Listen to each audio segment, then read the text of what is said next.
Showtime.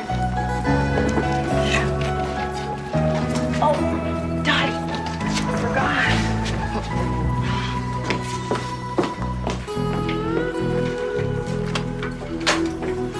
Morning.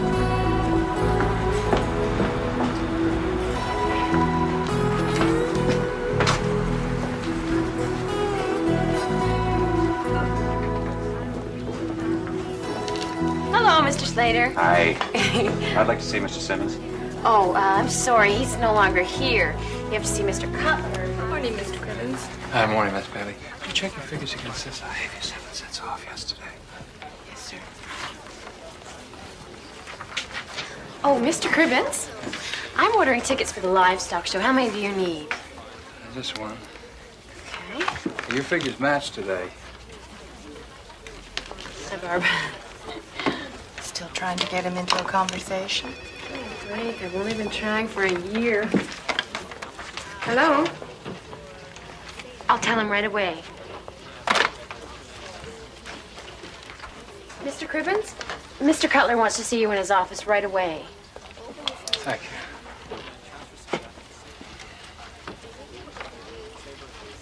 Uh-oh. Last week Simmons, this week Cribbins. A human calculator? Cutler'd never fire him.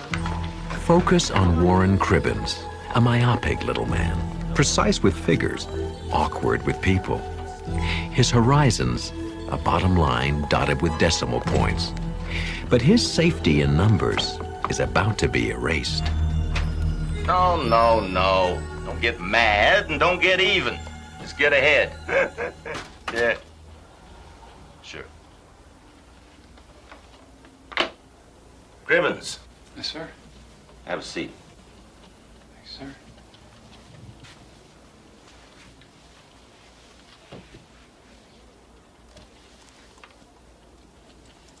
I'll get right to the point.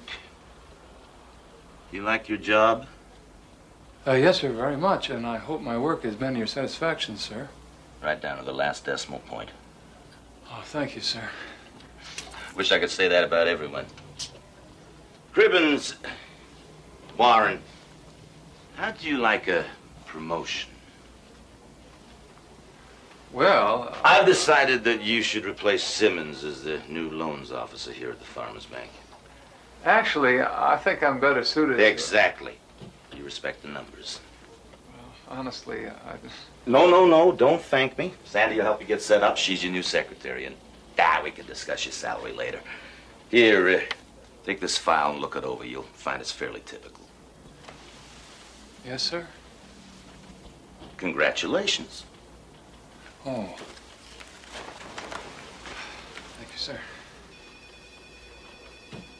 Sandy, will you come in here for a moment, please?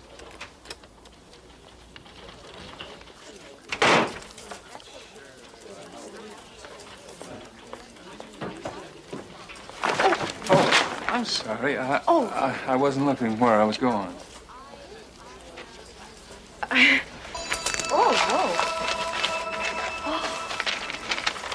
Oh, no. Oh, no. Oh, I'm so sorry.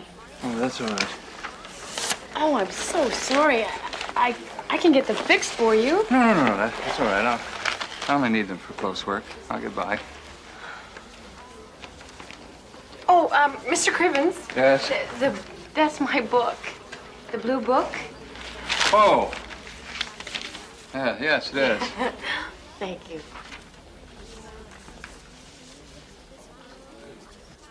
No, I did not take out your loan. You did. Yeah. Yes, and you agreed to abide by the conditions of said loan. No, I can't do that. Mr. Simmons is no longer working here. I said that I can't do that, and Mr. Johnson, I would appreciate it if you would watch your language, Mr. Johnson. Mr. Johnson?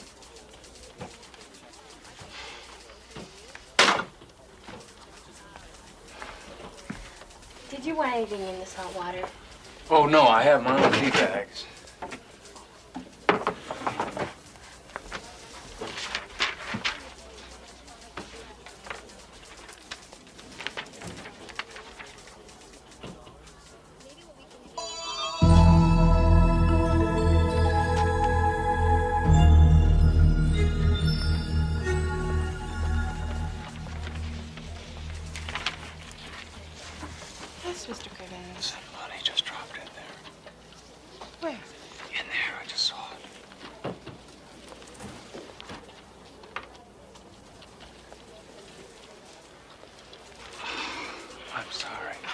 I could have sworn that everything I am, I'm sorry.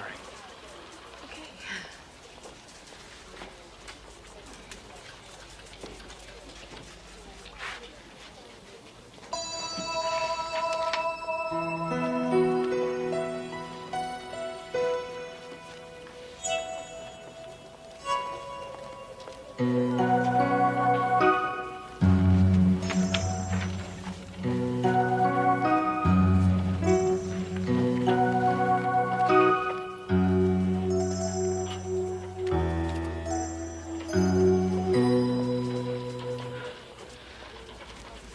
Thank you, Mr. Cribbins.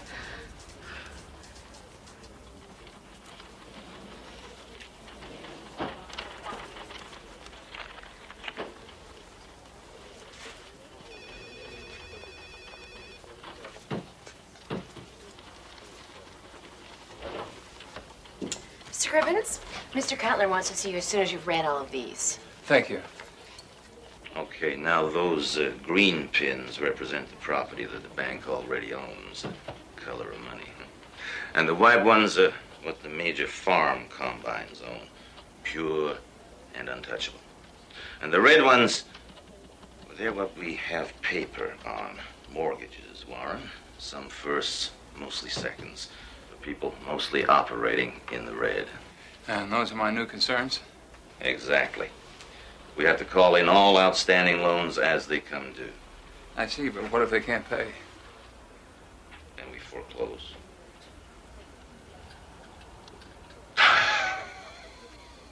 Listen, Warren, I've always looked at mortgages as rent. If you have a tenant who can't pay his rent, then you find one who can. I mean, the business of America is business, right? Calvin Coolidge. Exactly. So it makes us great.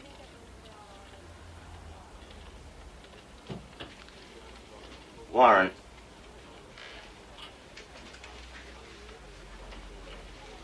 do you have any idea why we're stepping up our activity on this? Oh, sir. Well, it has to do with the new state highway coming through. If you own land the government wants, it's like sitting on oil. Do you know where the new highway is going, sir? Oh, boy. If I knew that, Warren, I'd own this bank instead of working for it.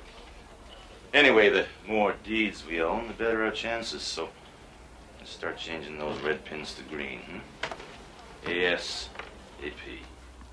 I'm afraid you're delinquent on your loan, Mr. Slater. A letter was sent advising you that grace period's over this week. You can extend it a little more, can't you? No, I'm afraid we can't do that. The business of America is business, Mr. Slater. The business of America is people. Or it should be. Please, Mr. Slater, let's not take this personally. This is just business.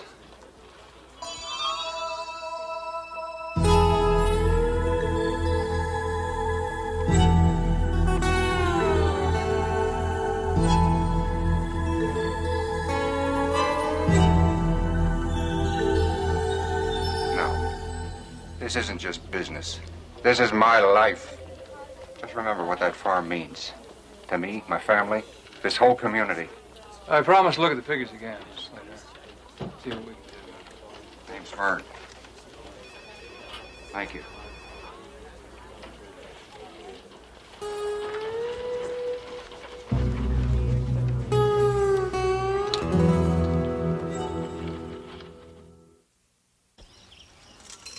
It's an enormous piece of property. Without us farmers, just dirt and dust.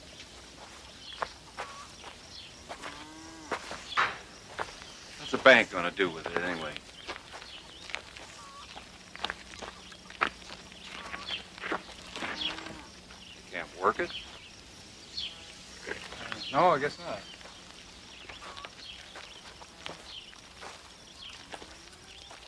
Adam, where's your mom? Mom! Emily!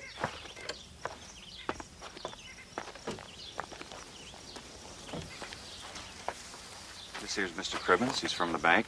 How do you do? Hello. Vern tells me you're going to figure a way to make things work.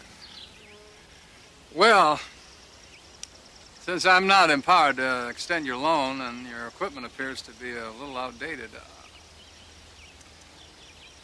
I suggest that you sell off some land.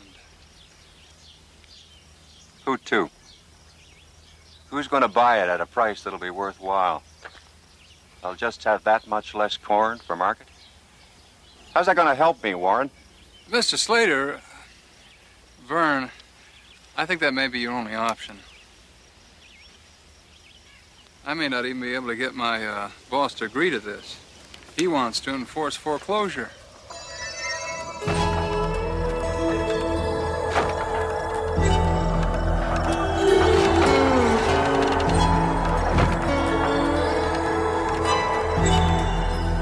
I think enforce is the key word here.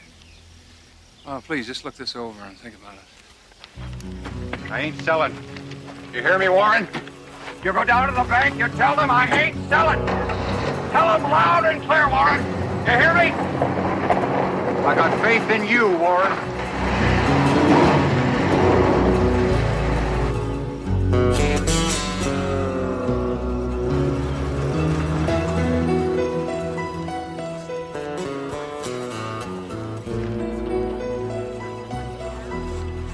Morning.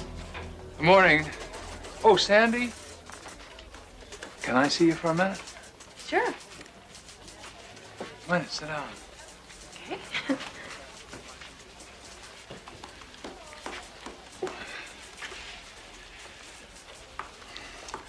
I have a question I'd like to ask you.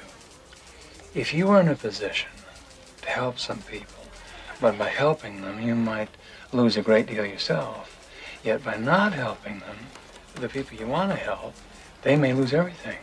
Would you do it? Well, I mean, even if it meant risking your life savings. well, I don't really gamble. I can't afford to. But, well, I like doing things for other people.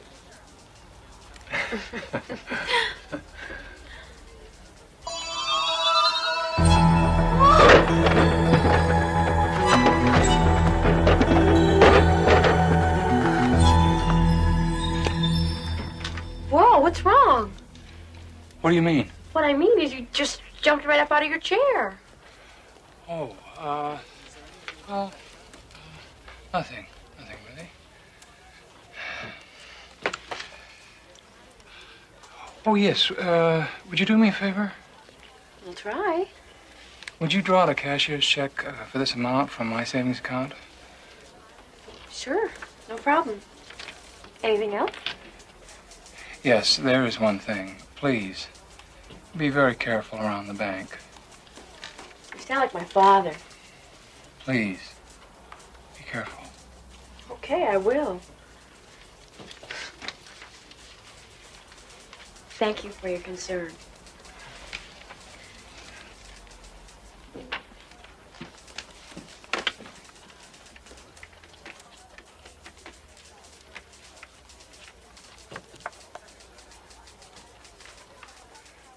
Hello, Mr. Slater. Vern. Yeah, this is Warren. I think I may have found a solution.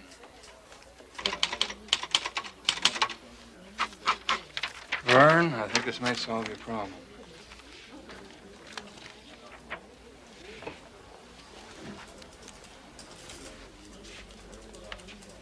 This is a loan. Yes, a personal loan from me. That's correct. Warren, I won't let you down. I'll pay you back every single penny. I promise you.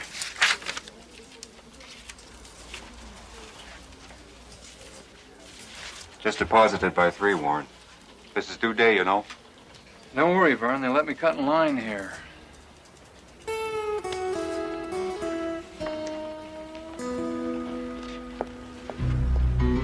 Sandy?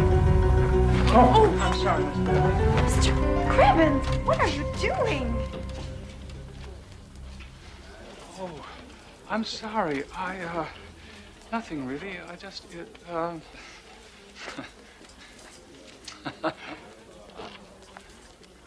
I thought you were going to fall. I use this ladder all the time, and I've never fallen, not once. Oh, I don't understand. You were supposed to be careful. And I was. Oh, I nearly forgot. You're supposed to go see Mr. Cutler in his office. ASAP. So, with foreclosures, like I said, it all depends on the worth of his assets. Here, I have some figures available on that. So, don't dicker with him too much there. He's in no position. His debt load's so heavy he can't say no, even when we offer him bottom dollar. Now, sure, it's a tough deal for the guy, but, well, that's business. Right, Warren? No, I had no idea we'd strike it this rich by grabbing the Slater farm. Yeah. Yeah, well, just wait and see what else I got in mind. Hmm? You betcha. I love highways. Warren? Warren, did you understand what I just said? Yes, sir. Offer Vern Slater bottom money because he's so far in debt he has no choice but to take it. Exactly. Remember, the note's due today, plus penalties, plus back taxes. But you can waive it all if he takes our offer. So, get on it.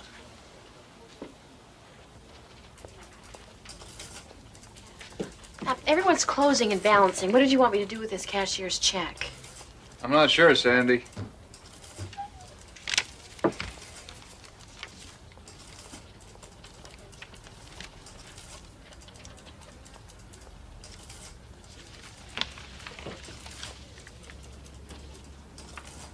Deposited in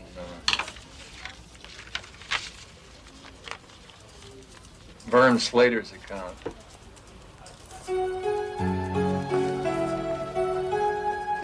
After what I told you, after everything I said... I don't understand. You understand perfectly well. Don't play that game with I'm me, not Grimes. sure what you're talking about, Mr. Cutler. We should have owned that property. If not for you, we would have. You are directly responsible for costing me a fortune. How is that, sir? How's that? Please stop screaming at me, Miss Cutler. That new state highway is gonna cut straight through Slater's farm. Oh, really? You personally loaned him that money! You betrayed me, Cribbins. Well, I don't see it quite that way, sir. How do you see it? Aren't we the farmer's bank? I just helped out a farmer in need. Clear out your desk, Cribbins. You're fired. You sure you want to do that, sir? It's worth the severance pay just to get rid of you.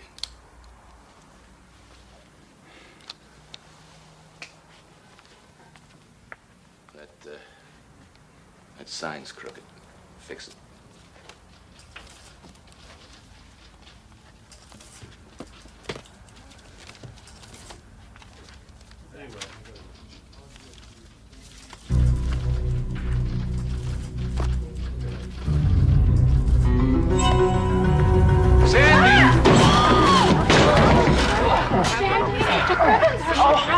What happened? You okay? Oh, I think so. Are you okay? I told you to be careful, Sandy. You were right, Mr. Cribbins. Warren. Warren. Oh. Take your hand off. Thank you. Oh. Oh, no, I did it again. What? Your glasses, I broke them.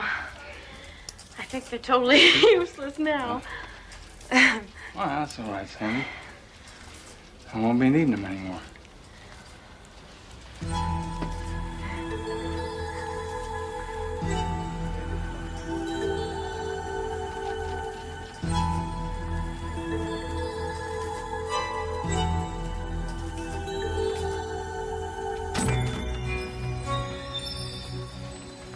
Come on, Miss Bailey.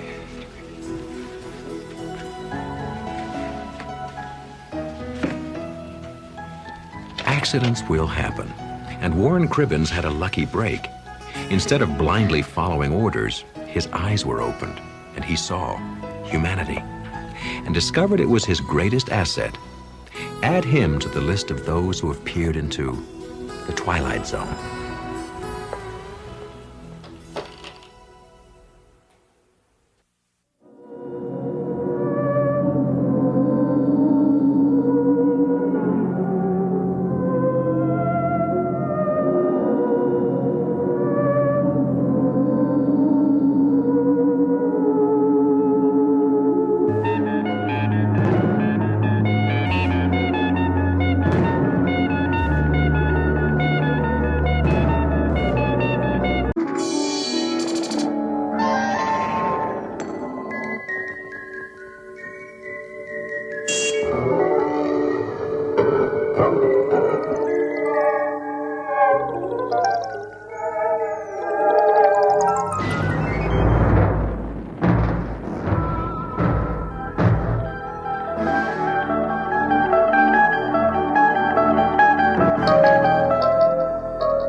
It's been said that all good things come to those who wait.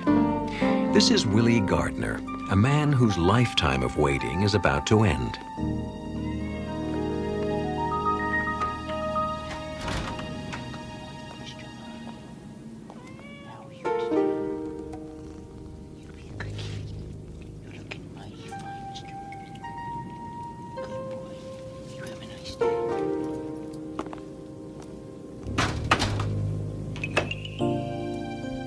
Willie Gardner, a man with limited space, limited horizons, and limited contact with humanity. People float in and out of his life like flotsam and jetsam washing up on the beach. But the law of salvage is about to change all that. Today, Willie is going to find something very valuable on his particular beach, in the Twilight Zone.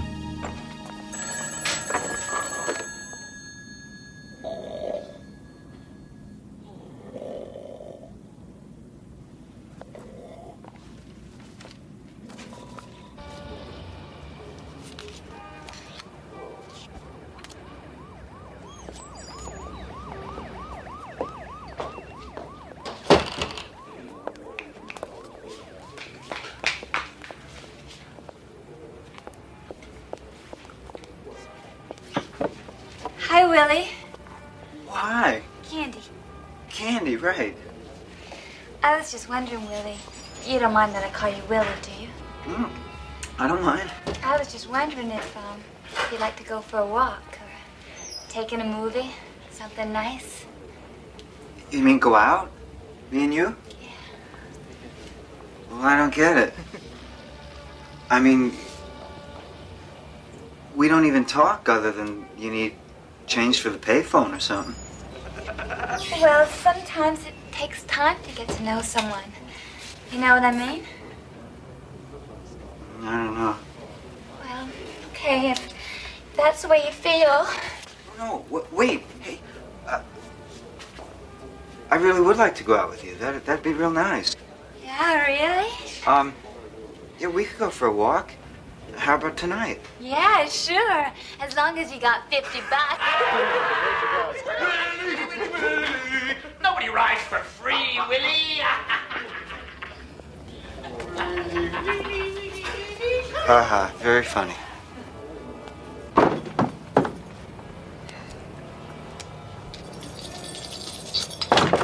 Checkout time, 12 o'clock.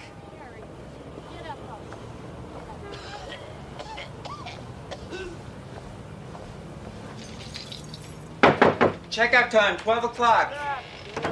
Good morning, Mrs. Kudaba. How are you today? Good morning. I'm just fine, Mr. Gardner. And how are you? Fine, thank you. About the rent, I'm sorry I'm late again, and I know that. But you see, my checks is late. I understand. Mrs. Kudaba, does it ever bother you? I mean, being around all these one-nighters? Where can I move for my social security? I guess you're right. Mrs. Kudaba, yeah, don't worry about the rent. If the landlord asks for it again, I'll cover for you. Such a nice boy, Billy. You know what? You should find a nice girl, get married, have some kids. Unfortunately, I don't get to meet many nice girls around here, Mrs. Kudaba. Well, that's a shame. That's all I can say. That's all right. It's no problem. Bye.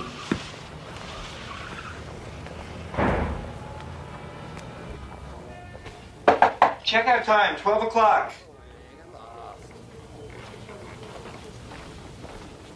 Checkout time.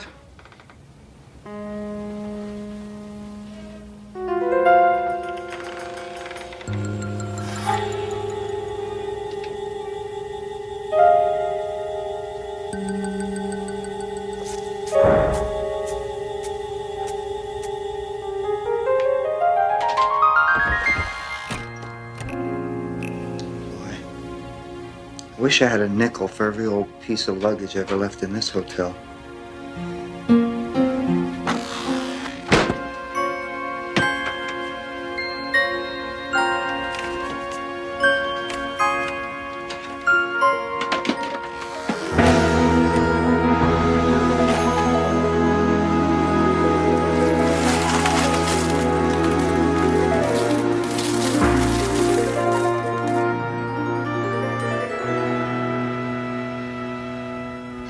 101, 102, 103, 104, 105, 106, 107, 108, 109, 110.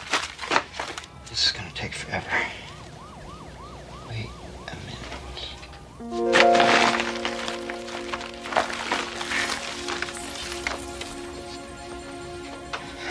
I wish I had an ice-cold root beer, just like I used to have when I was a kid.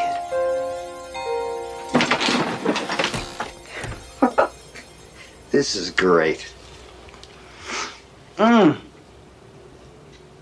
What do I need you guys for? I can have anything I want.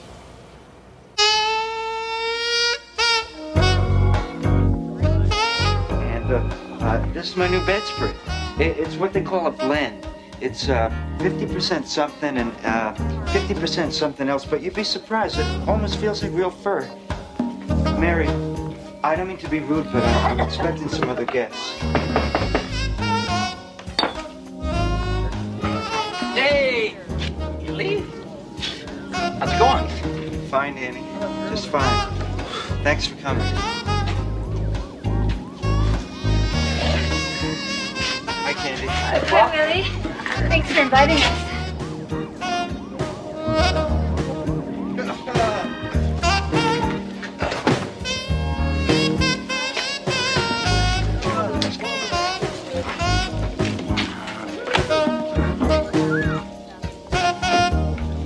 Hey, Willie. What's the girl got to do to get a drink around here? What you doing? It's not for the TV. It's busted. No, it's not for the TV. It's for the stereo. It's not busted. Watch. Volume up. Volume down. Volume up. Volume down.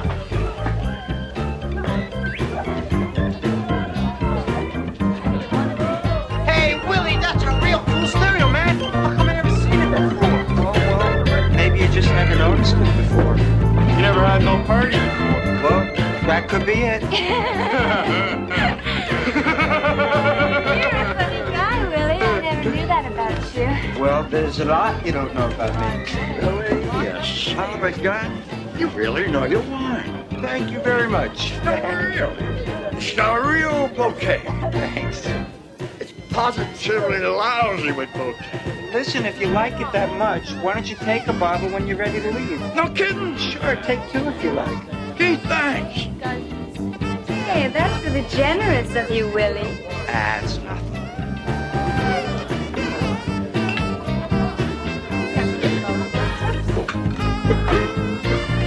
You're fresh, old buddy. I hope you're not leaving now. Yo, Willie, that sucker just took the last 3 bottles of wine. Oh, it's okay. Don't worry about it. No, please, calm down, everybody. There's plenty more where that came from.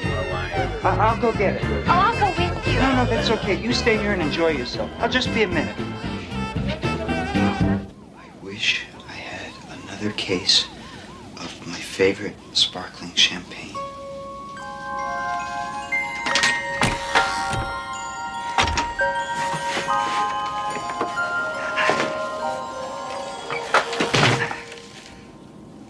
Thank you. Thank you very much.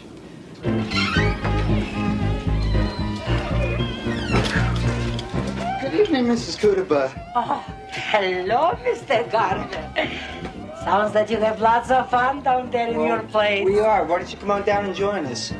Nothing personal, but some of your friends are hoodlums. Oh, they're not so bad. Come on down. Have some fun. No, I'm told for that kind of thing. Okay, shoot yourself. Good night, Mr. Gardner. Kudaba.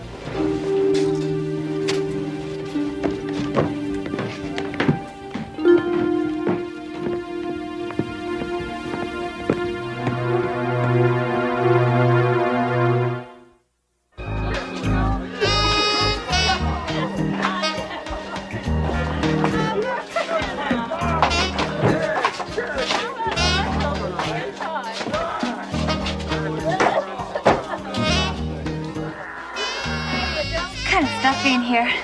Why don't we go someplace where we can talk? Okay.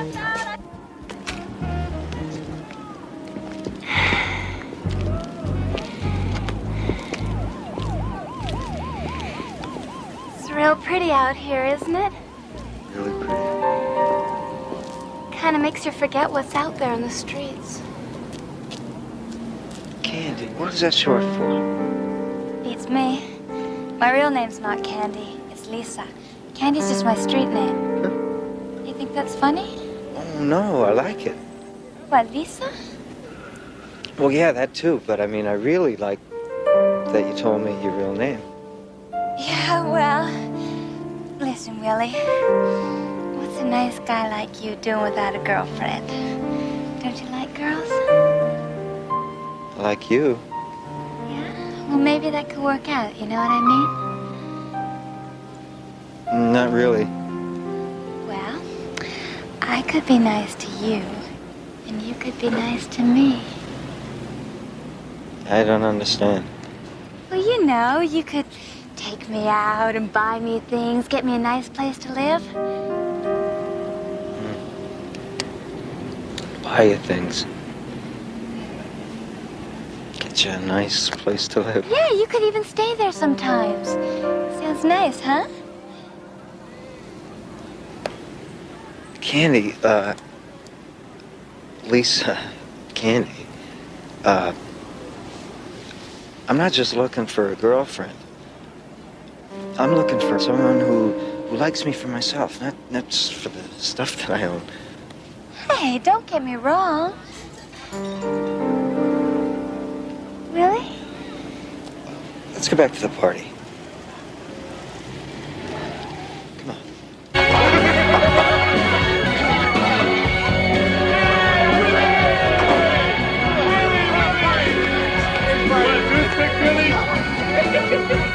You throw a great party, Willie. Yo, Willie!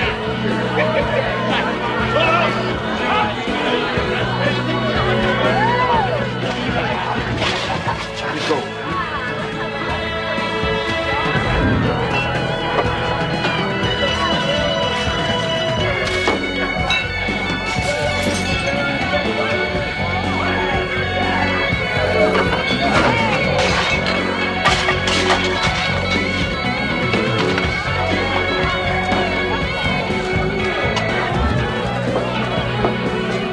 Hey, Willie!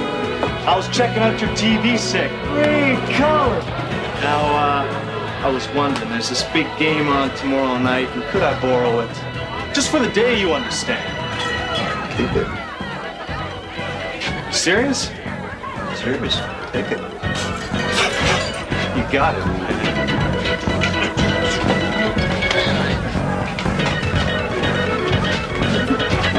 Thanks, man. Sure. Hey, Willie.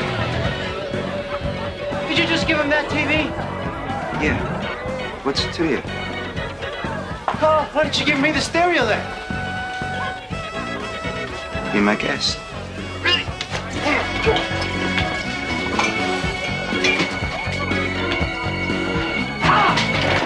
Real easy. All right, stereo, baby.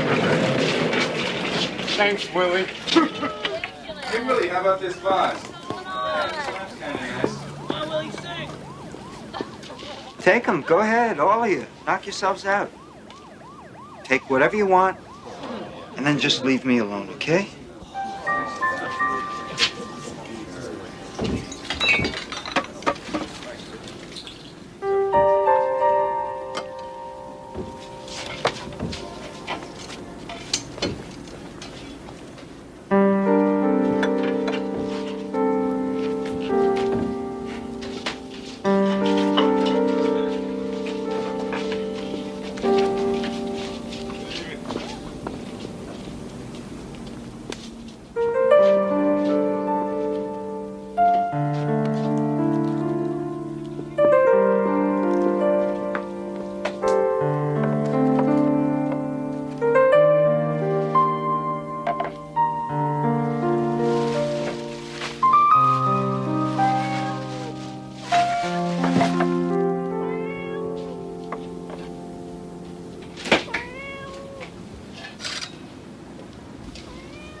You're still my friend, aren't you?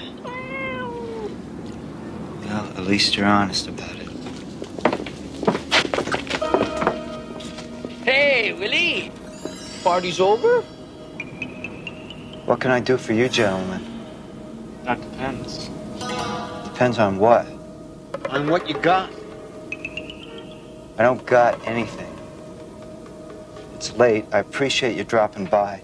Hey! You shouldn't be so rude to your friends, Willie. You're not my friends. Look, you guys don't fool me anymore. Keep an eye on him. Hey, get out of there! What do you think you're doing? Stay put. Watch your step. What are you guys looking for? Grab a piece of whatever you got going. I ain't got nothing going.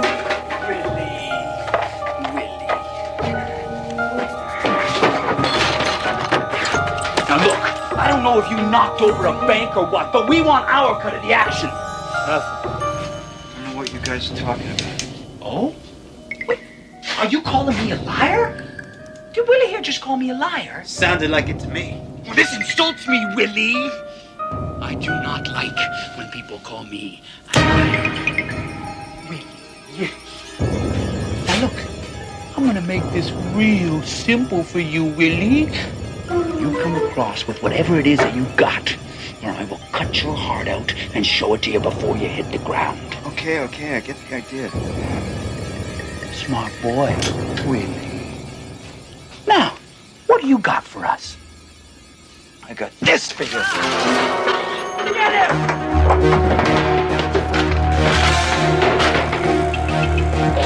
Come on! You went this way, come on! You are dead, you are a corpse! Hey, you guys, what are you doing there? I'm calling the cops!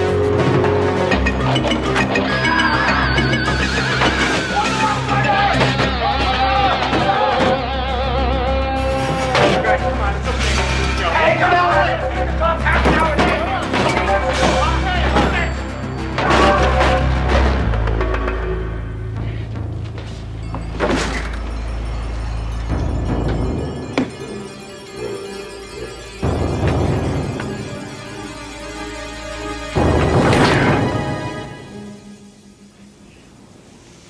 Not here.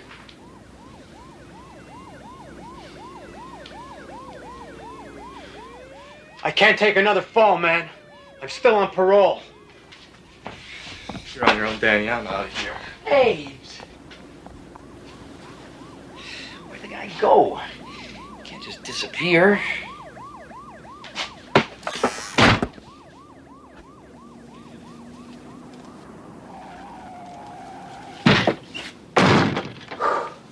Thank you.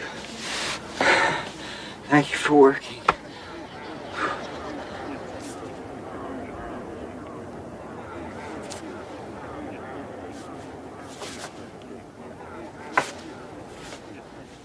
Hey! Hey! Hey, open up! Hey! Hey! Hey, open!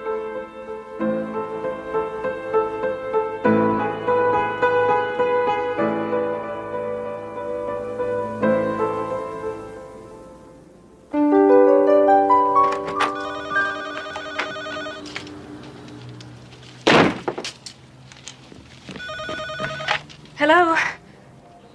Oh, hi, Mom. How are you? Mom, I'll be okay. I'm not the first girl to get dumped for someone else. Can't we talk about this later?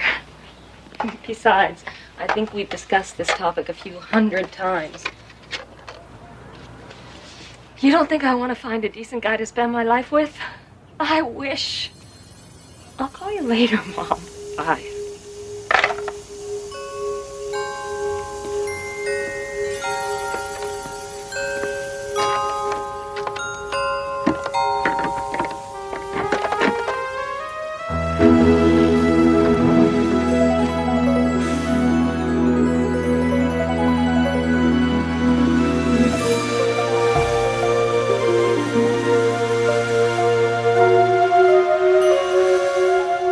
Willie Gardner, steamer trunk the difference between possessions and real wealth. Once adrift in a sea of humanity, he's finally found a safe harbor in a port of call known as the Twilight Zone.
On the frontier, any frontier, there can be little margin for error.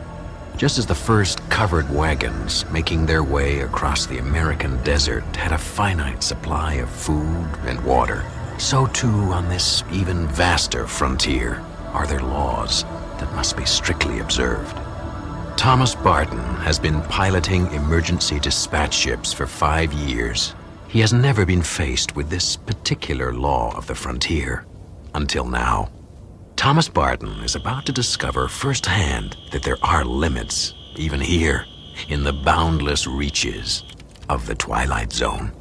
Computational error, unauthorized payload. Computational error, unauthorized payload. Fuel supply insufficient for mission completion at present mass.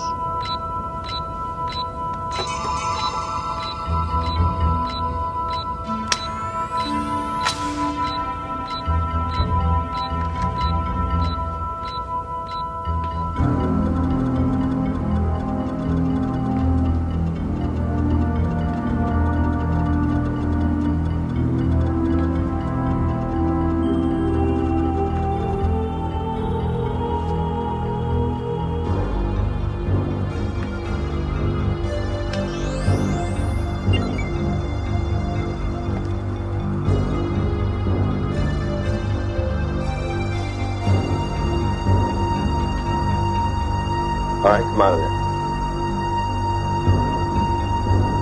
I said come out of there. All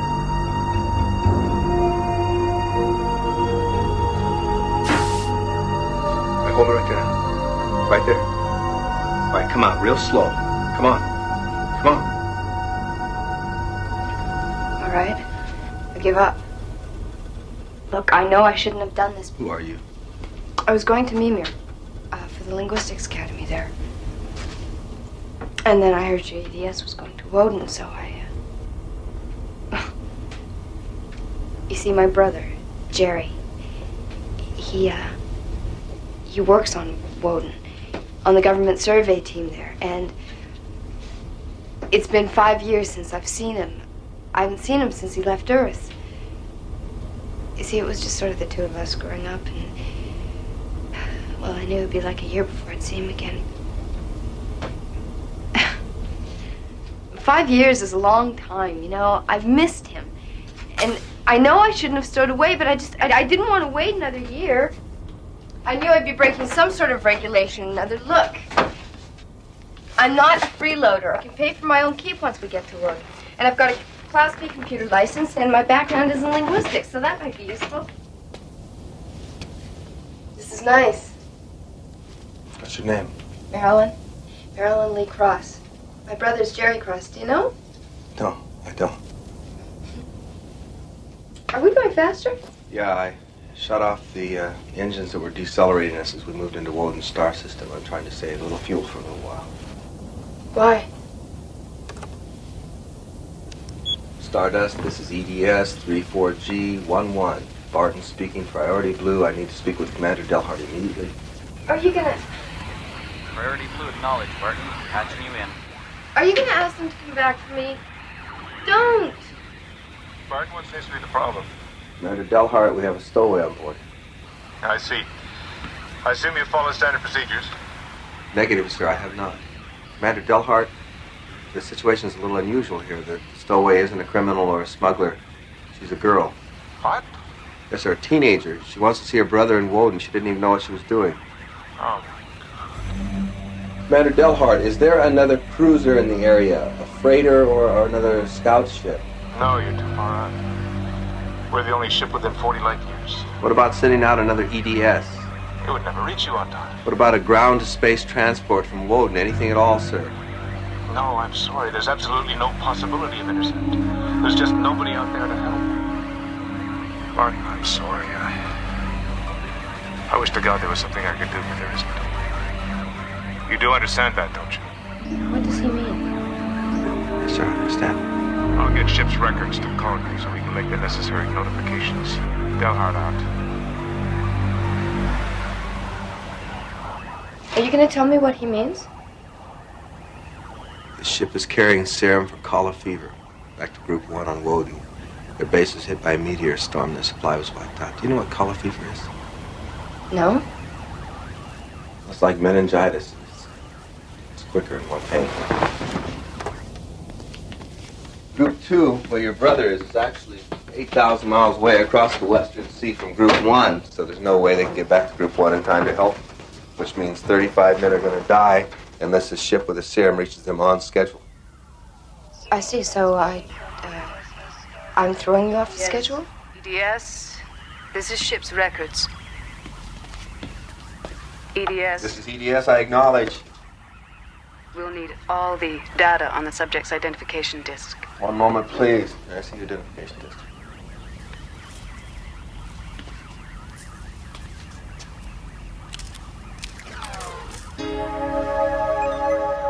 ID number T837-Y41, name Marilyn Lee Cross, date of birth July 7th, 2040, place of birth Grand Rapids, Michigan, American Commonwealth, Earth.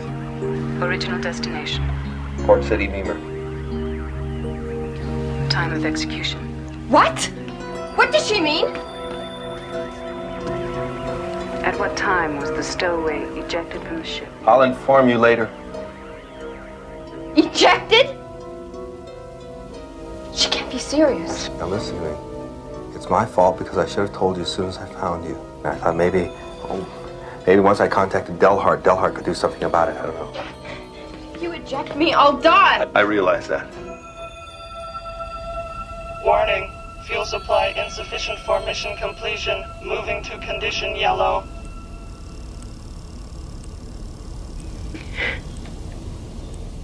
I didn't hurt anybody.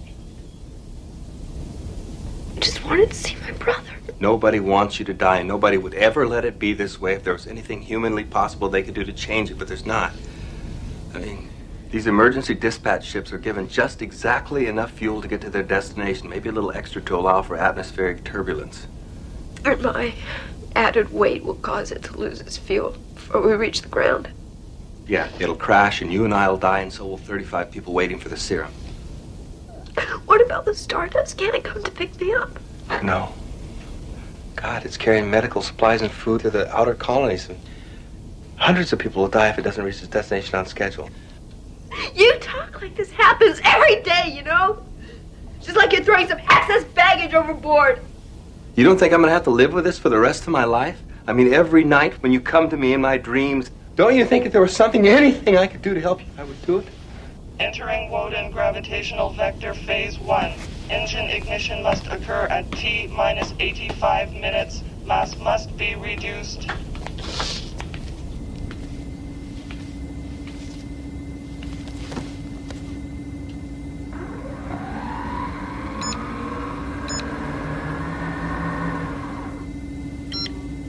It's all just numbers, isn't it? Ratios. Equations. It's nothing personal. It's just mathematics. Yeah, you're right.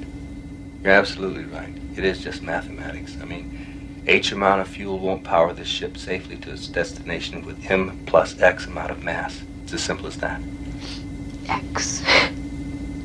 It's me, isn't it? The unwanted factor in a mathematical equation. I can go alone, or I can take 35 others with me. In case you're wondering, the EDS doesn't have any sophisticated landing computers. I mean, you can't pilot the ship by yourself. I know. Thanks for the thought, though.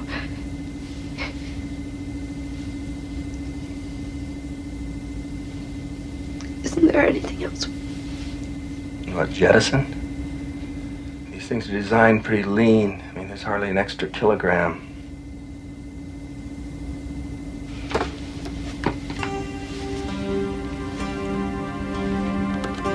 Wait a second. Just wait 1 second. Warning, fuel supply insufficient for mission completion.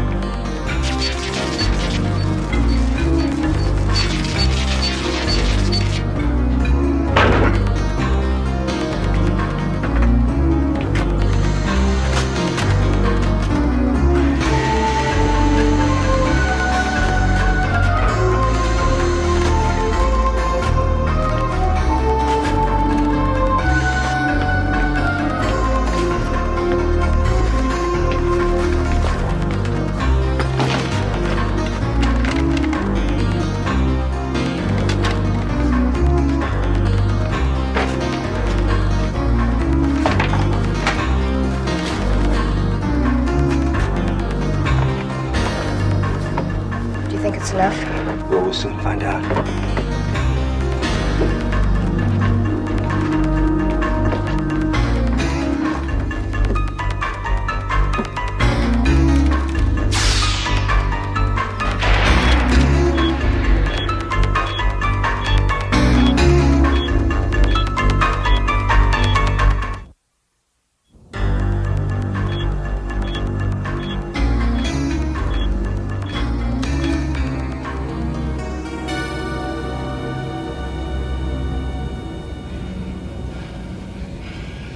Damn it, that's not even half what we need.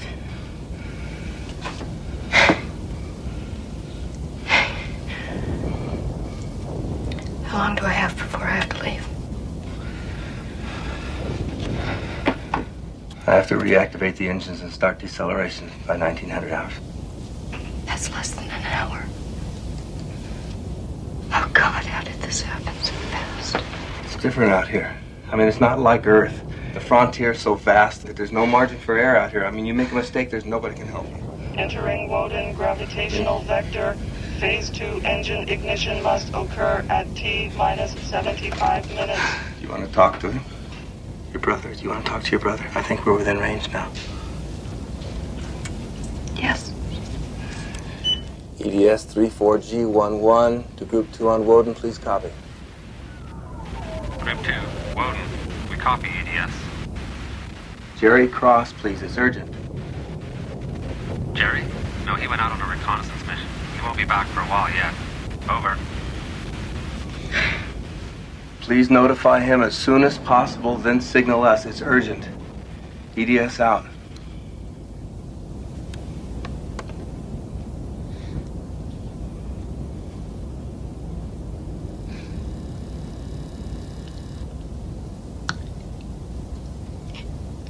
It seems to go faster all the time, doesn't it?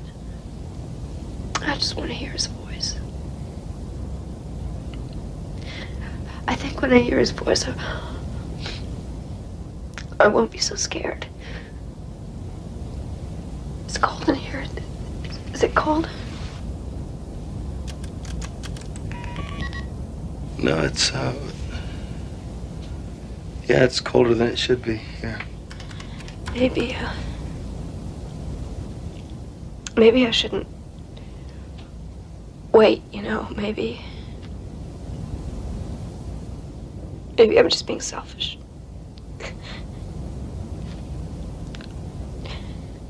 Maybe it would be better for Jerry if you told him afterward.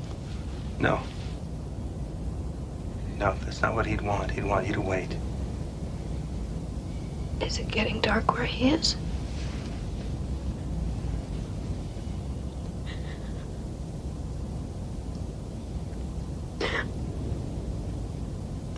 hurt everyone I love. I've been so stupid, so selfish. It wasn't your fault. It really wasn't your fault at all, and they'll understand that.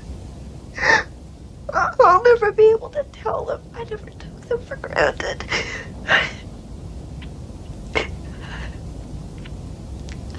And I knew about all those little sacrifices they made. Also, I wouldn't have to do without. God.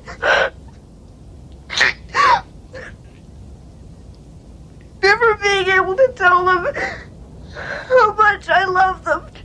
They know.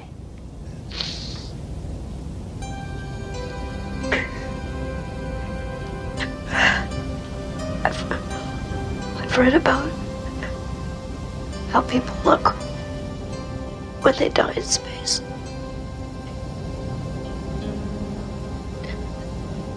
But I didn't do anything.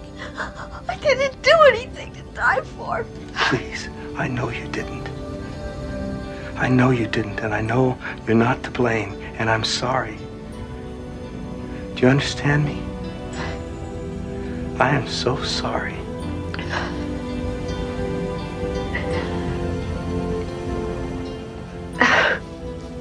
I'll be okay.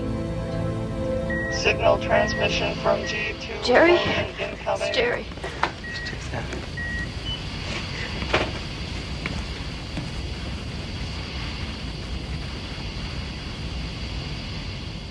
Cross here, what is it?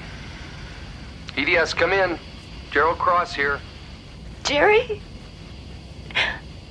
I wanted to see you. Marilyn? Is that you? What are you doing on EDS? I wanted to see you, Jerry, so I hid on the ship. You hid? The stowaway. I didn't know what it would mean. Oh, Marilyn, what have you done? I didn't mean to hurt you, Jerry. I just wanted to see I'm sorry, don't cry, sis. I didn't mean it to sound that way. It's just that it's unfair. It's because of me. Oh, don't feel like that, Jerry. Don't let me go knowing you feel like that. EDS, have you called Stardust? Is there anything? There's nothing he can do, Jerry. He tried everything. No one can help me now, I know that. I just wanted to say goodbye, Jerry. The planet's starting to swing. We're losing contact with the base now. Jerry, you're fading away, so I have to say goodbye now. But maybe we'll see each other again. I'll be nothing you can see, but I'll be there. Always think of me like that. Always. Always like that. Never any other way. Goodbye, Jerry. I love you. Marilyn, I love you.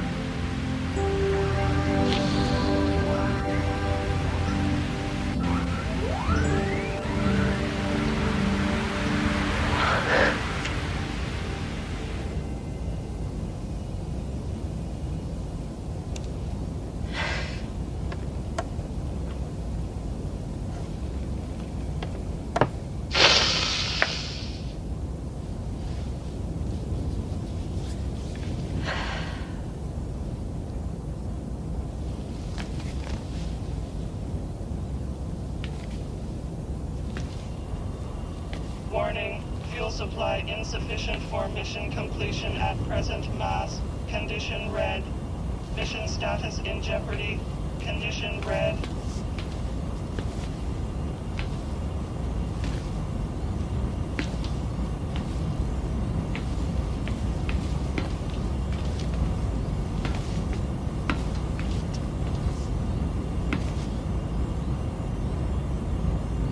I'm ready.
In the darkness, Thomas Barton hurtles towards his destination with the realization that there is room for emotion on the wilder frontiers of the universe.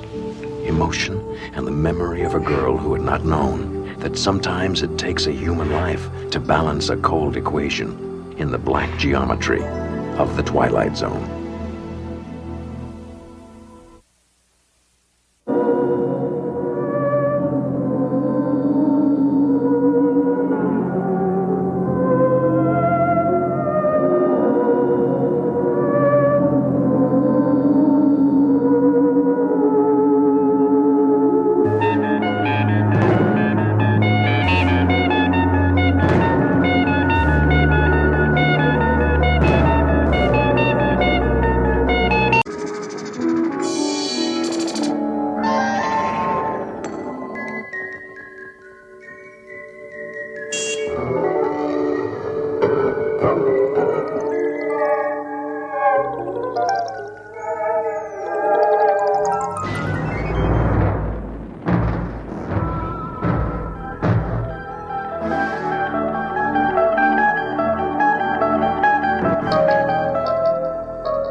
We direct your attention to the man with the sleek leather briefcase.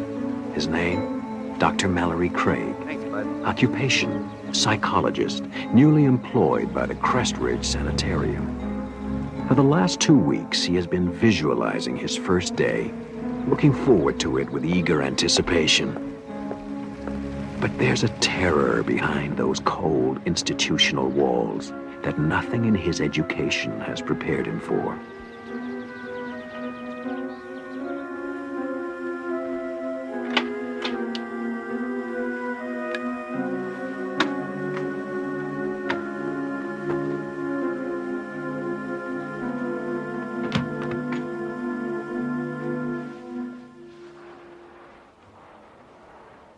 Dr. Craig? Yes. Rebecca Robb. Everyone calls me Becky. I'm the catch-all head nurse, good cop, bad cop, advisor on policy, and tracker down of missing paychecks. Glad to have you aboard. Thank you. Glad to be here. This place has got a fine reputation. I only hope I can live up to it.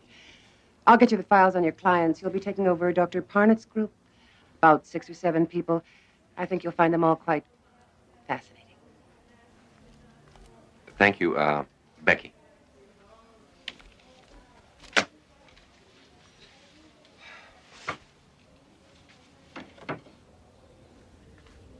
Becky, can I see you a second? Sure.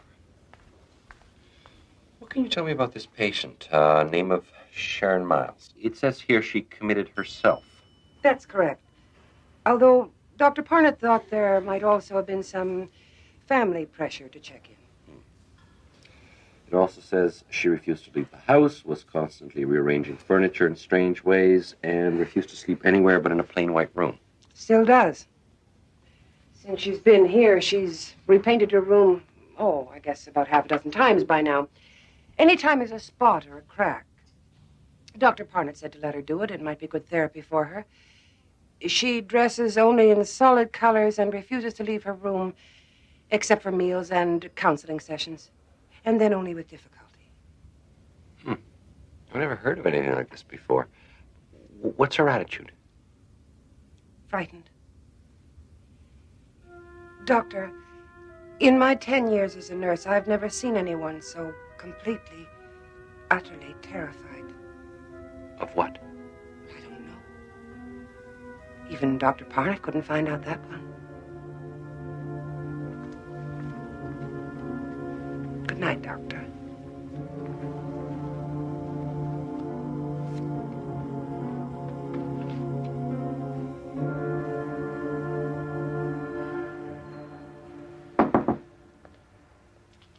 Hi. I know it's a little bit after office hours, but I thought I'd pop by and say hello, if you don't mind.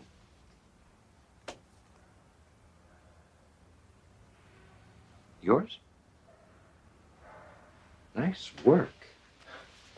I'm afraid arts and crafts are pretty much beyond me. Tried to make a bookcase once, ended up as a napkin holder. Nice room. Spartan, but very nice. Thank you. I've been going over the caseload, and yours is very interesting. I noticed that you graduated to therapy on a voluntary basis. Dr. Parnett decided not to push matters. If there was something I wanted to talk about, I'd talk about it. But you haven't. You haven't been to therapy in nearly 2 months. You know, I'm sure if you were to try again, I could arrange for a field trip. No. I don't think that would be a good idea. Not yet. When I'm ready, maybe. All right.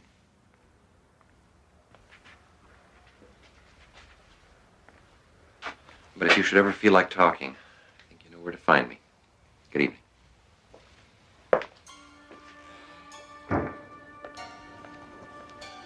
Ah, good. There you are. I've been looking all over for you. Before everyone went home for the night, I wanted to introduce you to the rest of the staff. Fine. That'll be all right. Get it away from me! Get it away from me! Get it away from me! I told her we don't have any other heavy blankets. It's getting colder and she's I don't care! Get it away! I don't want patterns! Look, just go and get 2 or 3 light ones. That should be all right, don't you think? As long as they're plain. One color, no patterns. No patterns. I promise. Come on.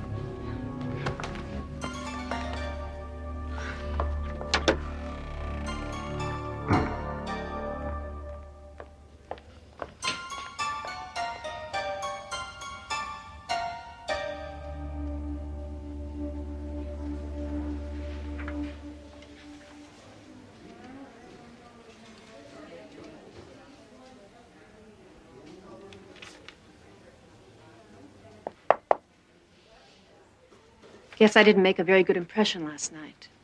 I want to thank you for what you did. The staff gets a little impatient with me at times. All forgotten. Thank you. But it would help me tremendously in the future if I understood why you were so concerned. Hey, Doc. Haven't you heard? Nobody in here but us loonies. We don't have to have reasons for what we do. I disagree. And for what it's worth, I don't think you are a loony. Scared, yes. And I'd like to try and help. Talk to you for a while. All right. If you just move that for the time being.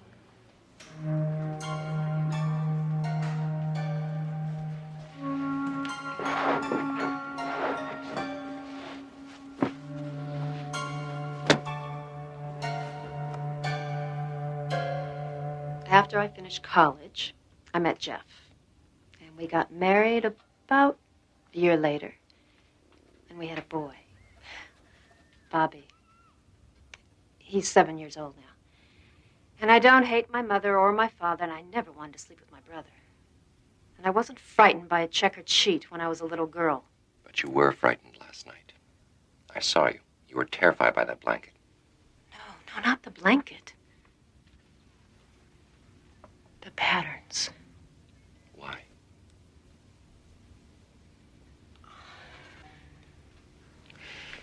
Don't you want to leave this place? I can't imagine you'd want to stay. Then why don't you tell me? You wouldn't believe me if I told you. Try me.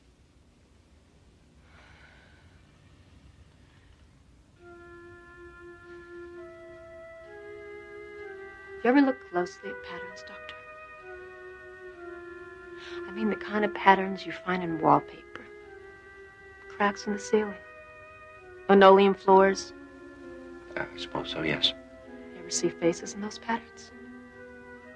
The way that the cracks and colors come together so that if you look at it, just so, you could swear you see a face. Of course. We had a linoleum floor when I was a kid. I used to spend hours looking at the patterns, trying to make faces out of them. See, that's the way the brain works. It tries to find order in chaos. Given the chance, the mind plays a game of connect the dots with whatever it happens to be looking at the time. Yes, but did you ever wonder why you see faces? Not animals or plants or buildings. But faces. No, actually, until you mentioned it, it hadn't occurred to me. It didn't occur to me either. At least not at first. It was Sunday, and I was looking up at the wallpaper. It was covered in abstract patterns, you know the kind.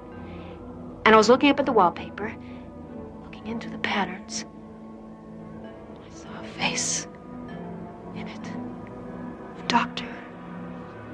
I swear it looked back at me. Right at me. I caught it off guard, I guess, because I got the most terrible, horrible feeling that it knew that I saw it. And I looked away. It was gone.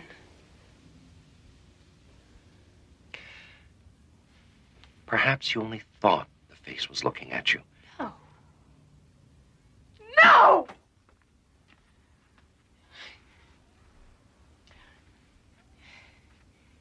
You know when you're crossing the street and you make eye contact with the driver the way everybody tells you to, and even though you can't see them clearly, you can feel when you've met their eyes. You know they're looking at you. Well, this face was looking at me, just like that. And why did it suddenly disappear? You said yourself that you looked away. At that moment, your mind rearranged the dots into a different pattern, one without a face. No, there was something there, Doctor. I saw it and it saw me. It's trying to kill me. I saw a face in it. A doctor. I swear it looked back at me. Right at me. I caught it off guard, I guess, because I got the most terrible, horrible feeling that it knew that I saw it. Then I looked away. And it was gone. Staying late? No, I was just leaving.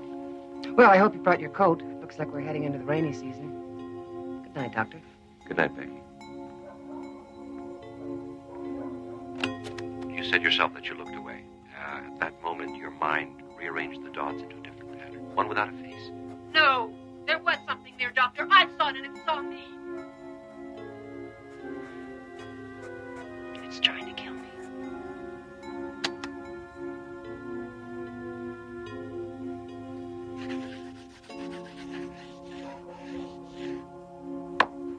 After I saw the first face, I started seeing more of them. They were watching me, peering out of the patterns of carpet, ceilings, wallpaper. I tried to paint over them, but they kept coming through. Faces in the pile of leaves next door. Faces in tree trunks, brick walls.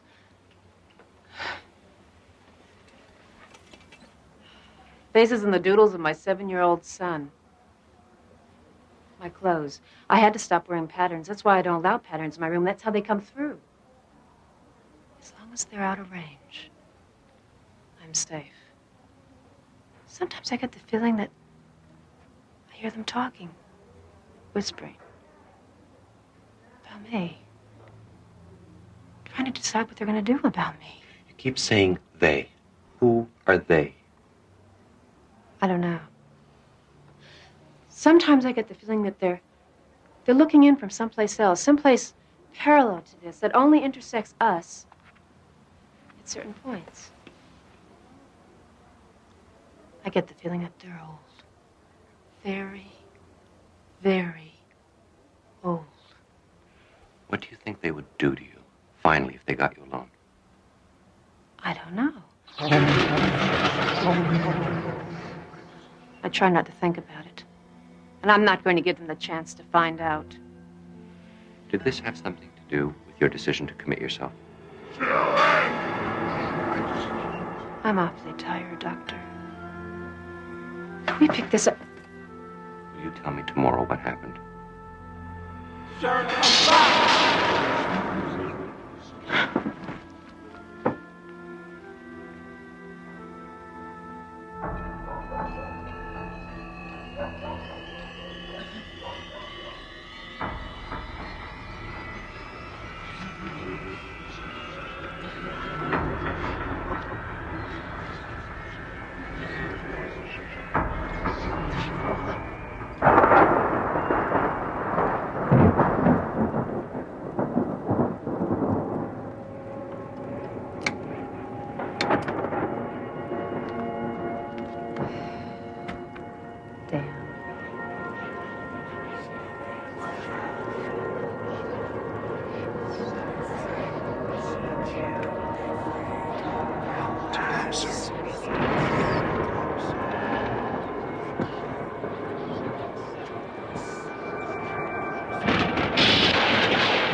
Don't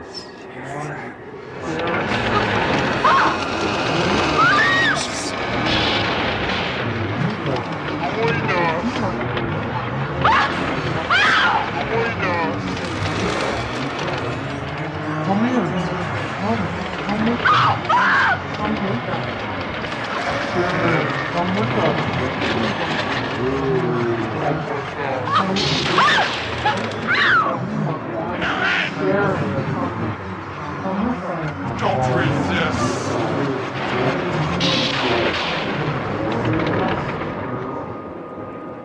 Bobby!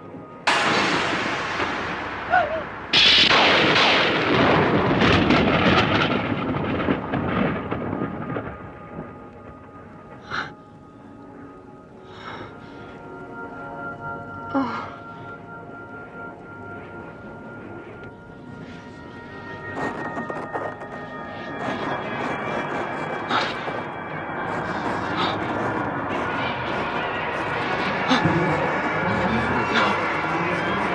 No!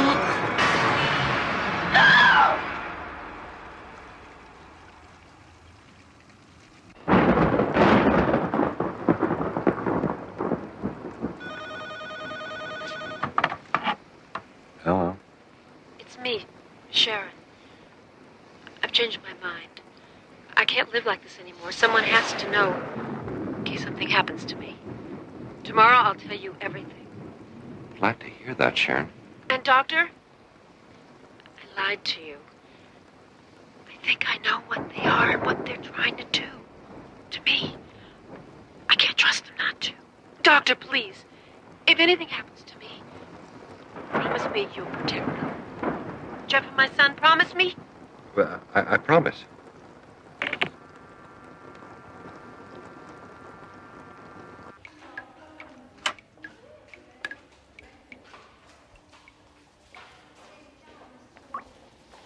Good morning, Doctor.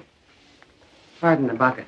We had the roof fixed last winter, but it still leaks a lot. The buckets all over the place. A storm that big always agitates the patients, and last night was a doozy. Around midnight, we had everyone quieted down, except for your favorite patient. Sharon? What happened? She just started screaming right in the middle of the night, screaming and pounding on her door, trying to get out. Kept saying she wanted another room, that she had to get out. Did she say why? Well, she was hysterical. Any other night, we'd have given her another room, but you know how crowded we are. She was too disturbed to let her wander around, so we had to lock her room. I called for another nurse to help sedate her. She really fought us, too. Why didn't you call me? Well, we were going to, but she quieted down. We didn't want to disturb you.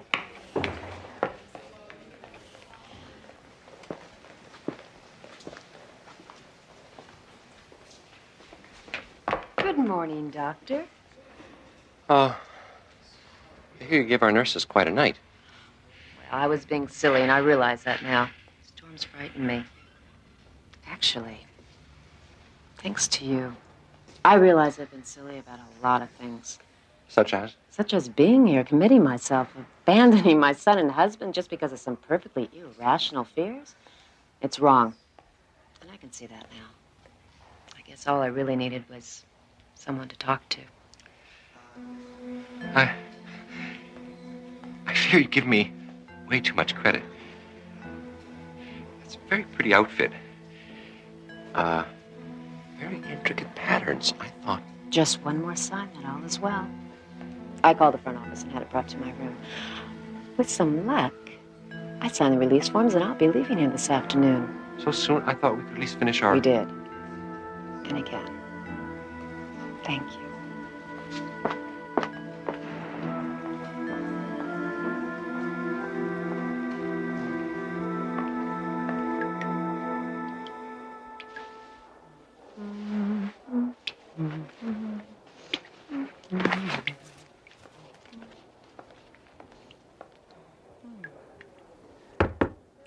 Your cab's here. Thought I'd help you with your bags. Thank you. Besides, I couldn't just let you go without saying goodbye, could I? No, I suppose not.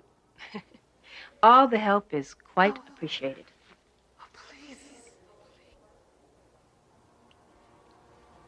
Did you hear something? No? Must have been the wind.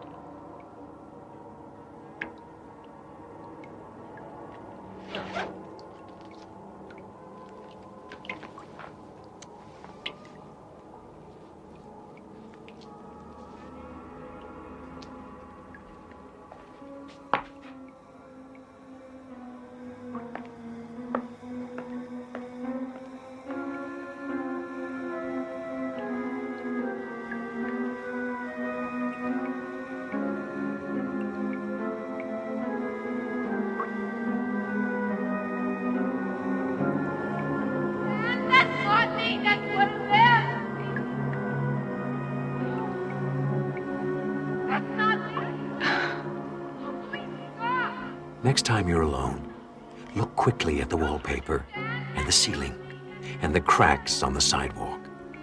Look for the patterns and lines and faces on the wall. Look, if you can, for Sharon Miles, visible only out of the corner of your eye, or in the Twilight Zone.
Folks, closing time.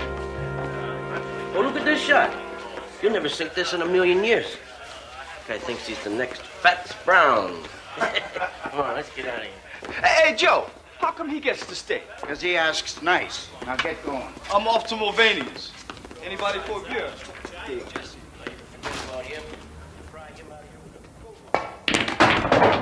Do you see what I mean? You see what I mean? An impossible shot, but I made it.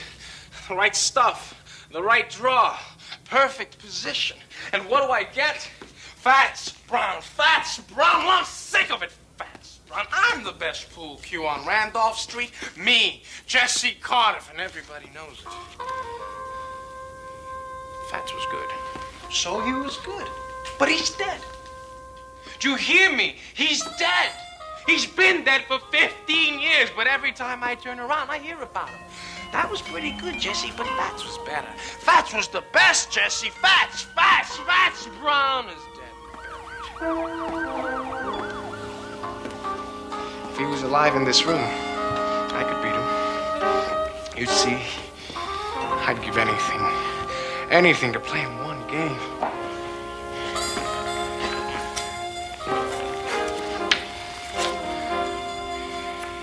I'd show you who's best.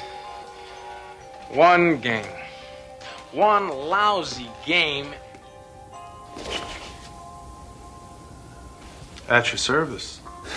Jesse Cardiff, pool shark, the best on Randolph Street, who will soon learn that trying to be the best at anything carries its own special risk, in or out of the Twilight Zone. You called? But you're Dead? Not really. As long as people talk about you, you don't really die.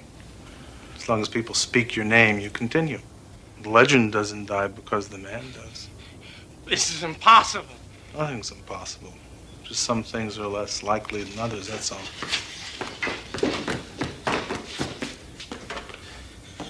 This isn't a rib. You're him. You're James Howard Brown. See, my friends call me Fats.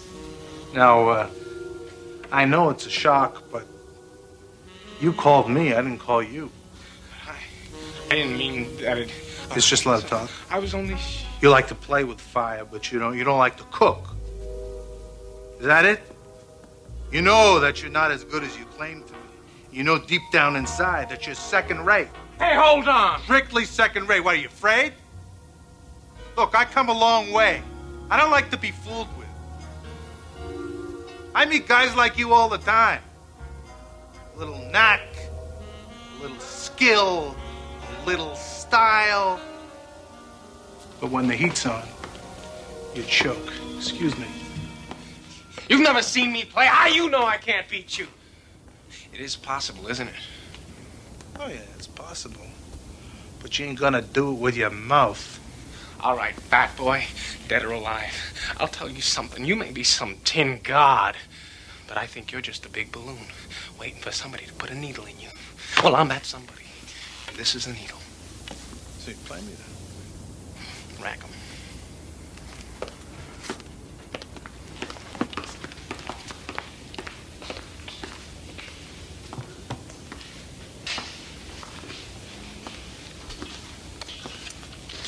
Steaks?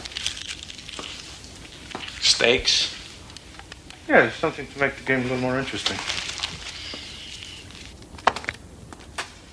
And you're all of it.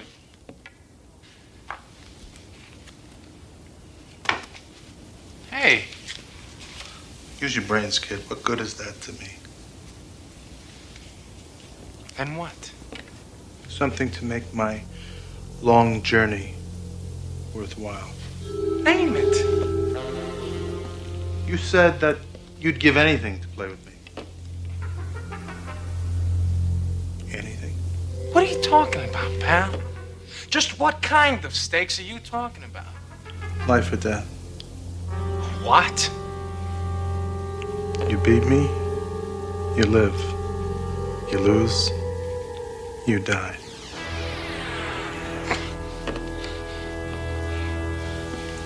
It's interesting. It's interesting to see how much faith you have in yourself. You don't want to be the best bad enough, kid. When I was your age, I'd have jumped at the chance. But then again, I wasn't second rate. Hey, hold on. You say I don't want to be the best bad enough? You're wrong. Do you know how many nights I slept on this table? Yeah, I did that. I made a deal with the owner. That way I could practice after the place closed. I haven't seen a movie in years. I haven't read a book. I haven't dated a girl because it would take too much time from this table. That's a lot of talk. You'll never know till you risk everything. Stop pushing! Wait! Don't go. Then you accept the terms. Life or death. Rack the balls.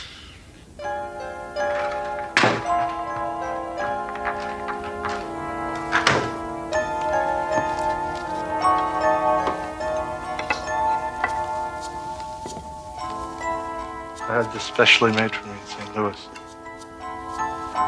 Rock maple, ebony. Cost me $600. I've been making a living from it for about 25 years. What's the name of the game? 9-ball? 8-ball? Rotation. Get out of here. Nobody plays that. I do. What's money, not up to it? I'm up to it. I know the rules. 300 points. You toss for that break? Sure. Call it. Tails.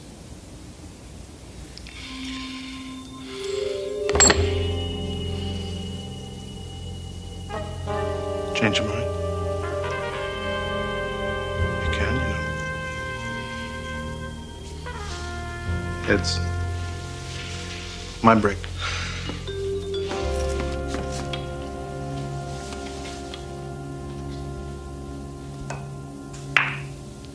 Two balls on the rail. A perfect break. no advantage given. Now it's your turn to scatter the balls.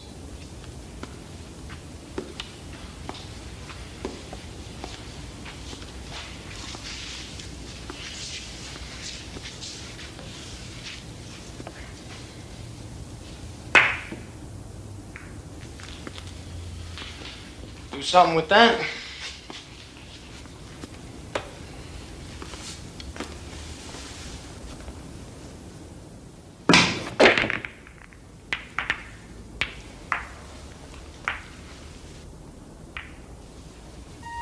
Looks like you're sewed up. It'll cost you if you don't connect with the one ball.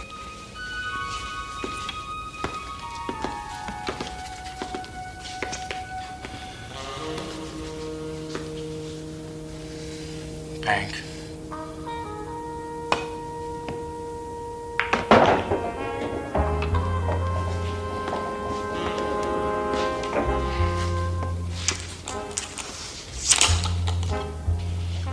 Two rails, two ball, corner pocket.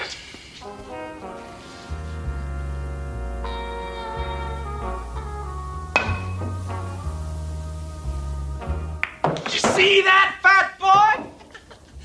Funny. No man can rise to the occasion when his life is at stake. 2 ball, 2 points. Not bad. It was great! You're like all the others. You keep trying to bring me down. When I was a kid, there were plenty of guys like you. Guys that were good at things. Like music, basketball, arithmetic. They'd do everything they could to make me feel this high. But you fooled them, didn't you? Right. I knew that somewhere there was something I could be good at. I had the eye for it.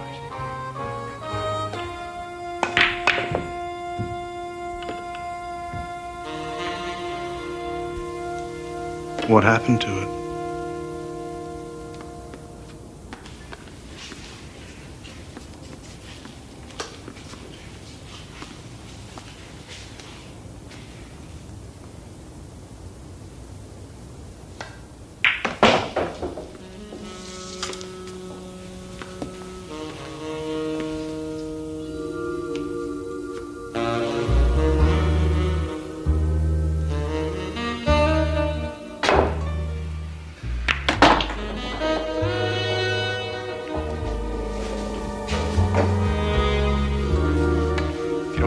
Ball, you scratch. And that'll cost you points.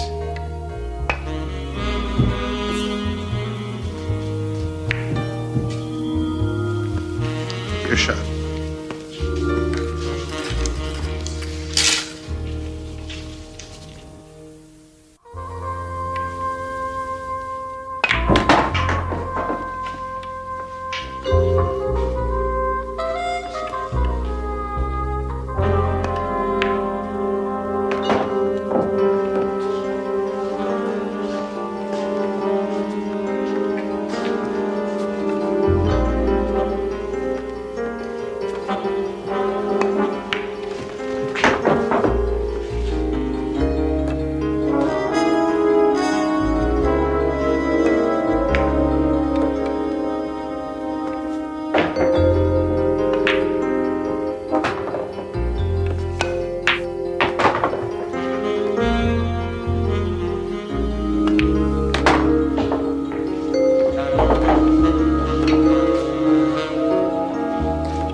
Points. You have 7. Game's young yet, my friend. Very young. Shoot.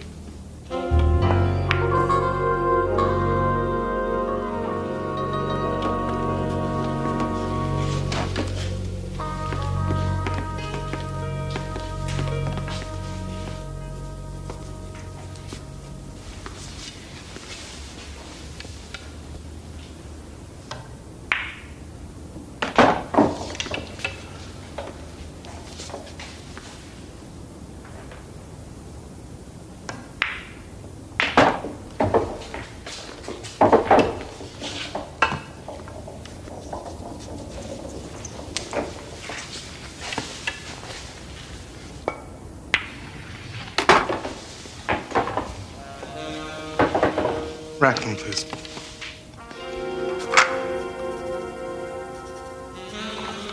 $15 ball in that pocket, and a perfect break at the same time.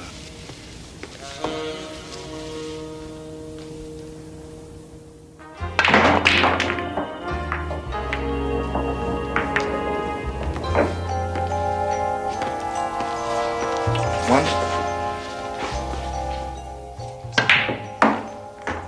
And two.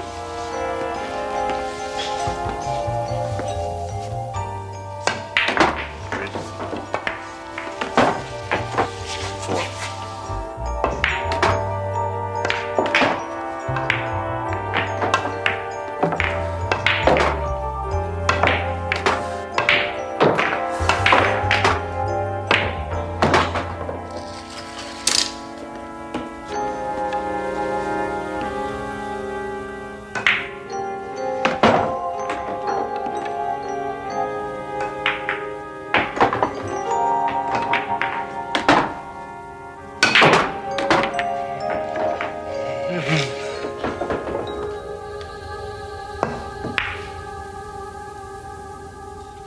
You need every ball on the table to win. I only need one of them. You know, Jesse, there's more to life than this pool hall. I mean, it's not right for you to keep yourself cooped up here like this. I mean, you ought to get out a little more, see what's going on outside. You didn't become the best by sitting on a park bench. You spent plenty of time with the cue in your hands. Yeah, of course I did, but I still had a life. I mean, I've been to places where they never even heard of pool. I know. I don't look the part, but I've made love.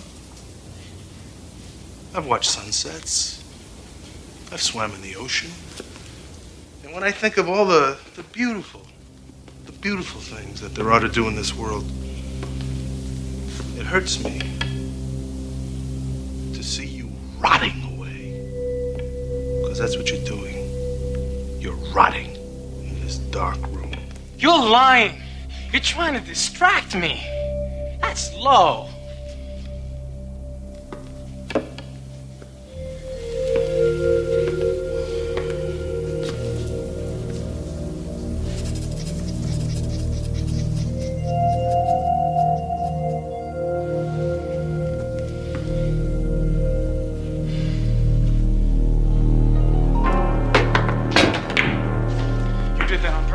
You made me miss! Little gamesmanship, a little pressure, and you come apart. That's kid stuff. To break your concentration, you go wild.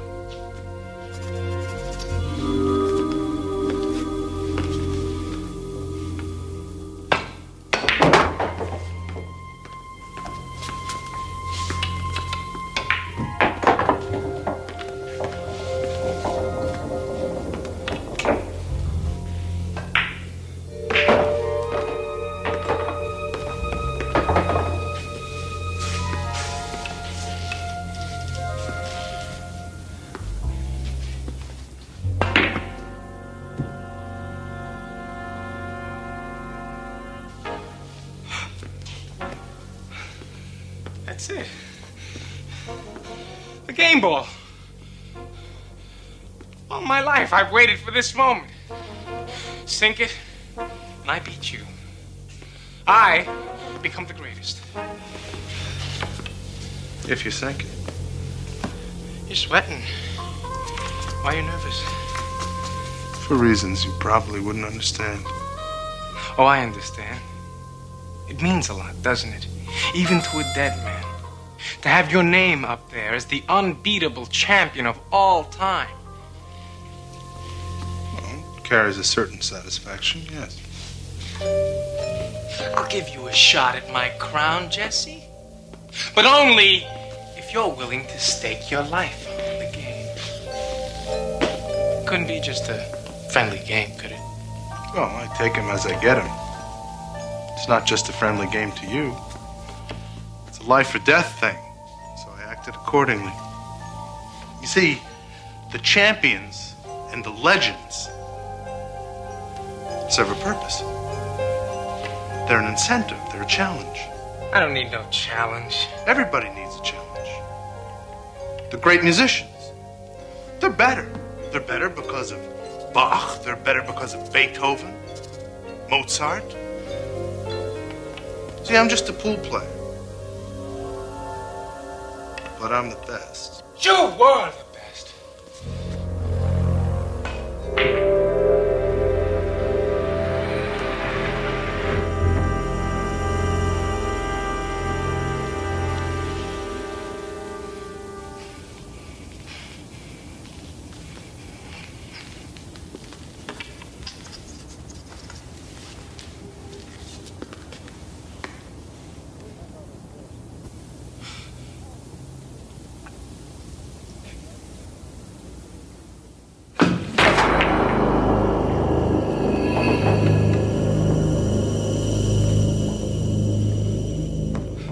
What are you waiting for? Get it over with. You said life or death.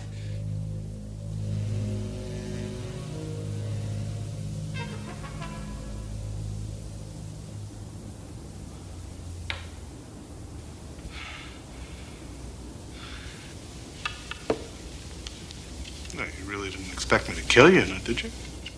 You said if I'd won, I'd live. If I'd lost, I'd die. And you will. As all second-raters die. You'll be buried and forgotten without me touching you. See, if you'd have beaten me, if you'd have beaten me, you would have lived forever. You tricked me. No. No, you just have to be tested under pressure, that's all. Any man can be a marksman if the target doesn't shoot back.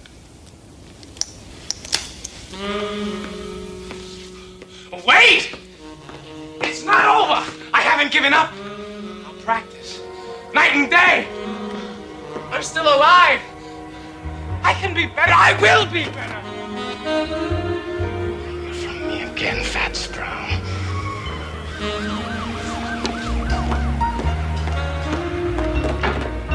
Lives of great men all remind us we can make our lives sublime.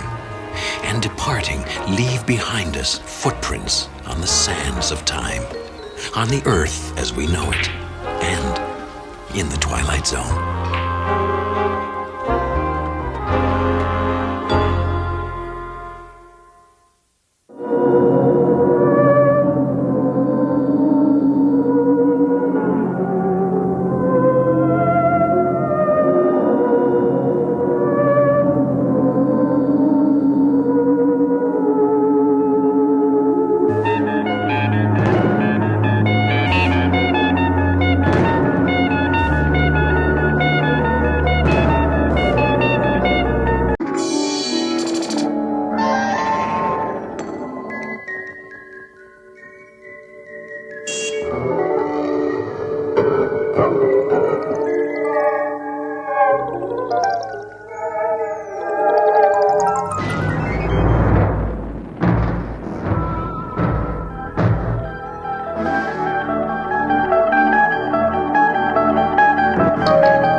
I'm sorry, but your benefits as of the 2nd, 17th, 99 have expired.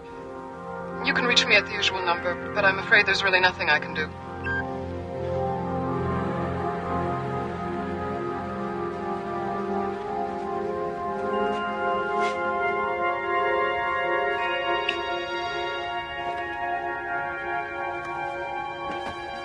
The year is 1999. Within the box, evidence that some things do not change with the passage of time. Its contents, the collected debris of a shattered life, now valuable only for the dimes and nickels they can solicit from a third party. A familiar process, and a familiar long walk that is about to lead into the unfamiliar terrain of the Twilight Zone.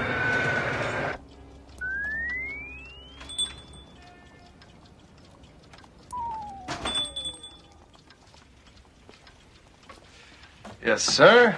Something I can help you with? Well, I'm afraid I'm not buying.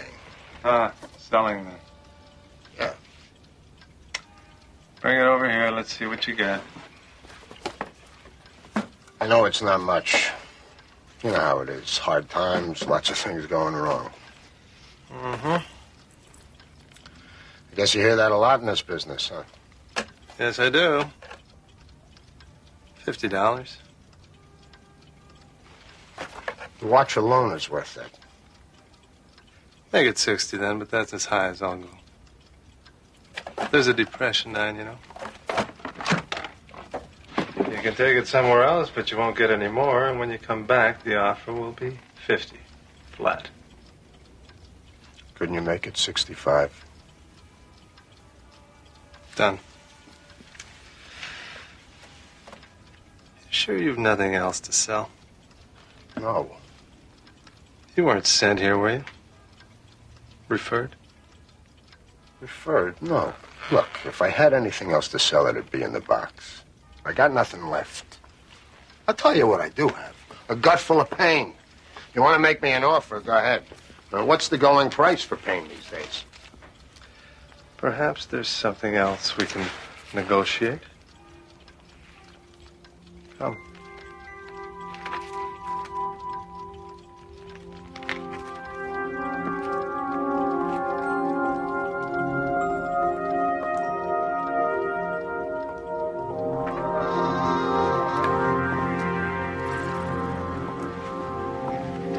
You're familiar, I trust, with memory dipping? Only what I read in the papers. Seems to be the big trend these days, renting people's memories. Yes, it's become quite popular among those able to afford it. The usual practice is to scan a subject's memories and copy them onto a computer chip. You can take a skier, copy his memory of his best race, and by plugging into that, you can experience what he felt. His feelings, his thoughts, the way the snow felt under his skis, the roar of the crowd at the finish line. A fascinating concept, is it not, Mr. Foster? Mr. Foster. Unfortunately, copied memories are not as vivid as some might like. It's like seeing a video that's been dubbed too many times. The color is washed out. The experience less than 100% real. So, a market has developed for connoisseurs looking to sample a far more intense experience. For that, they require not dubbing, but direct transference. We go in electronically and slice away memories. A minute, an hour, a year. We can remove these memories and store them for use by others. And the experience is quite painless, of course. And illegal. Eminently. And the wonder of it all is the product is not a distortion of reality. It is reality distilled. For those who buy, the risk is quite worthwhile. As for those who sell, the rewards are quite reasonable. How much would I get? Depends on what we can find. I've never really done anything special. Unnecessary. Look at the soap operas, Mr. Foster. No alien invasions, no vast sagas. But they know the value of voyeurism. And so do I.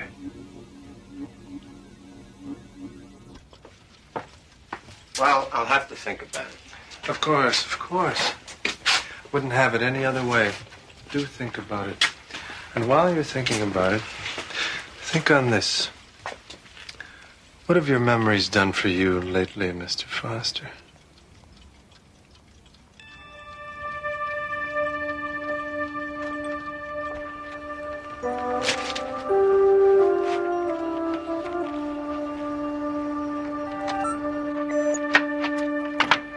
Third reminder, Foster. In case you've forgotten, the rent's due the 1st of every month. Today is the 6th. Either I get the rent from you by tomorrow, or I'm throwing you out. Am I clear? Have a nice day.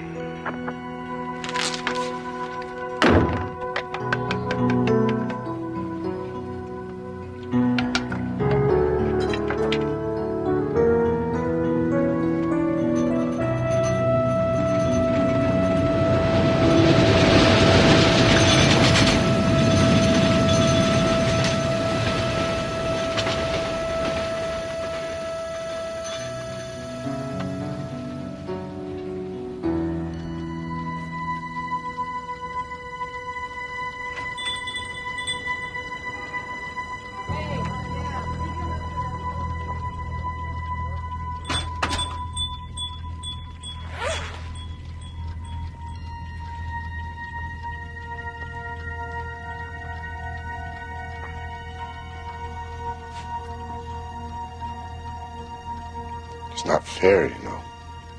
Very little in life is, Mr. Foster.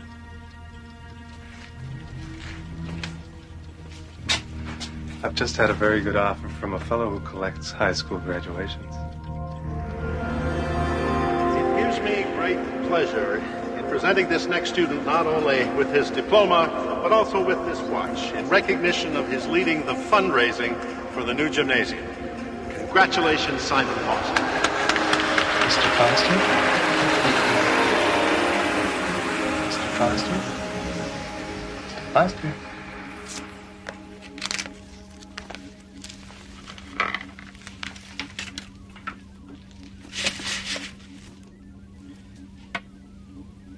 Here, drink this. For some reason, the process tends to dehydrate it a little.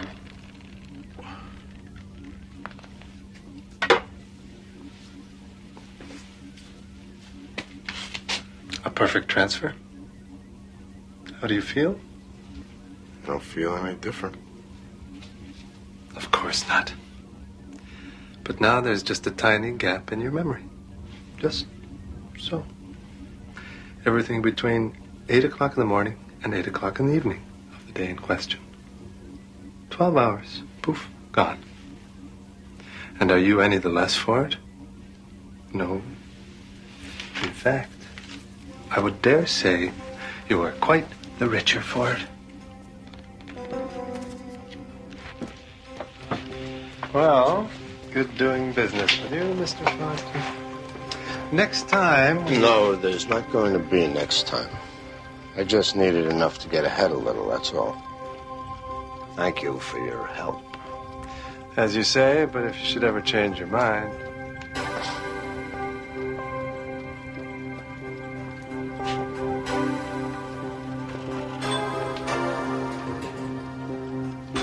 Be seeing you, Mr. Foster.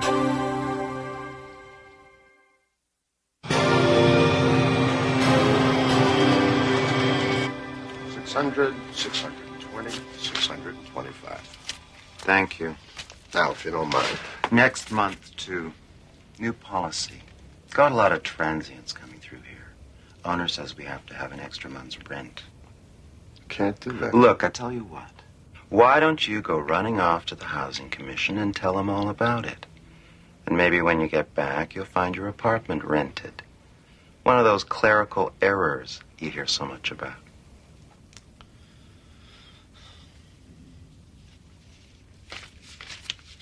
I'm sorry, Mr. Foster, but there are no openings in your area.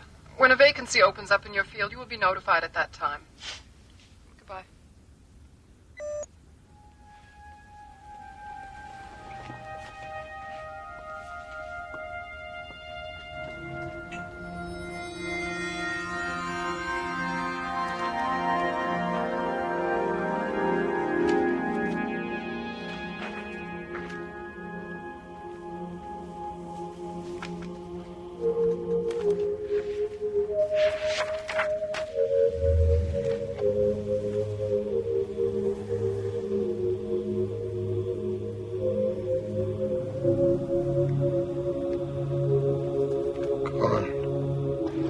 You're in luck, Mr. Foster. I just got a call from someone interested in buying birthdays.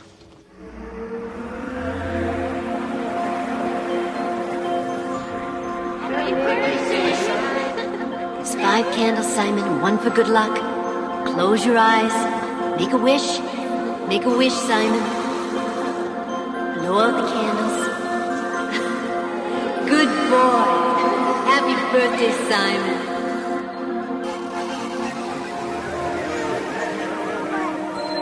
Darling, look at Simon. He's taking his first step. Look! That's my boy.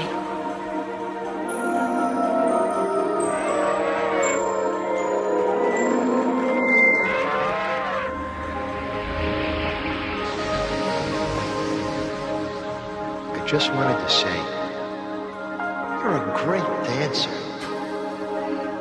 Thank you. It was very nice. I have to go inside now, but I'll never forget this.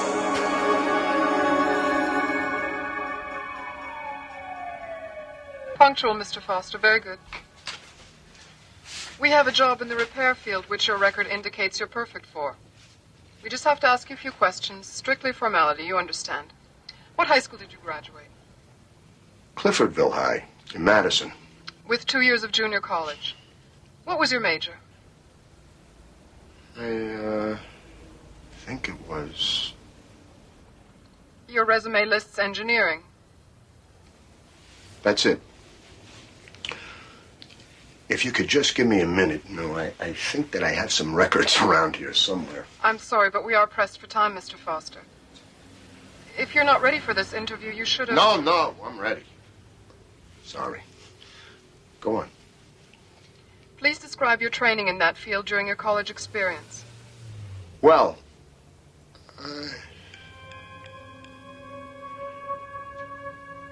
I require specifics, Mr. Foster.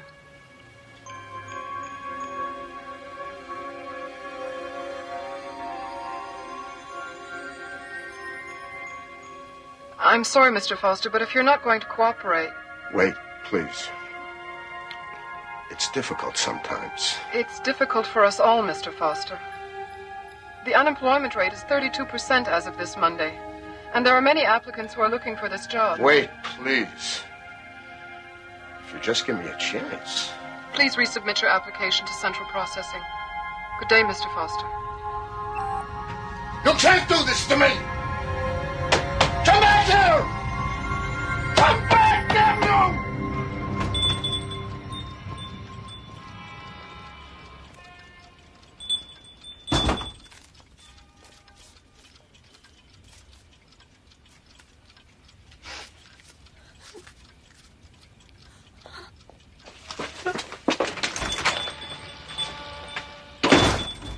My God. How many? How many others? I run a business, Mr. Foster. Like any good business, it depends on volume and diversity. One must be responsive to the fluctuations in the market. Oh, save me your grand gestures. You're not going anywhere. Even if you leave, you'll be back. Your kind always comes back. We come back because bread is $5 a loaf and meat you can't even buy unless it's on the black market. I look around, the only person I see eating is you. I pay you a fair price for what you have to sell. It's not enough. You say this minute is worth a nickel, an hour, maybe $1. $5 if something interesting's going on. What gives you the right to put a price tag on my life? I didn't. You did.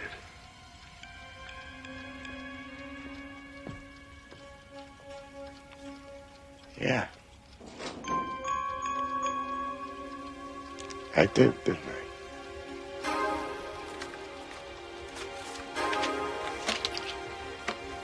So what'll it be today, Mr. Quint?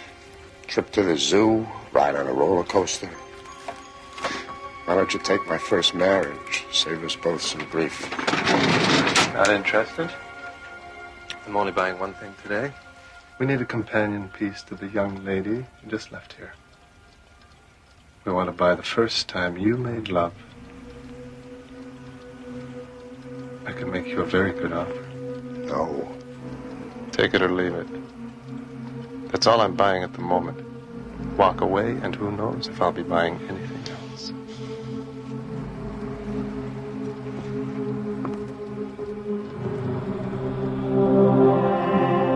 Tell me. Just tell me you love me. It's not silly. Just tell me you love me. Always. Forever and ever.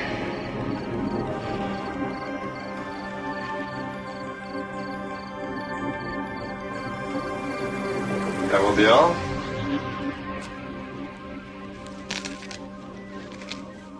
I said that will be all, Mr. Foster. It's over. You can go now. Your payment is on the counter.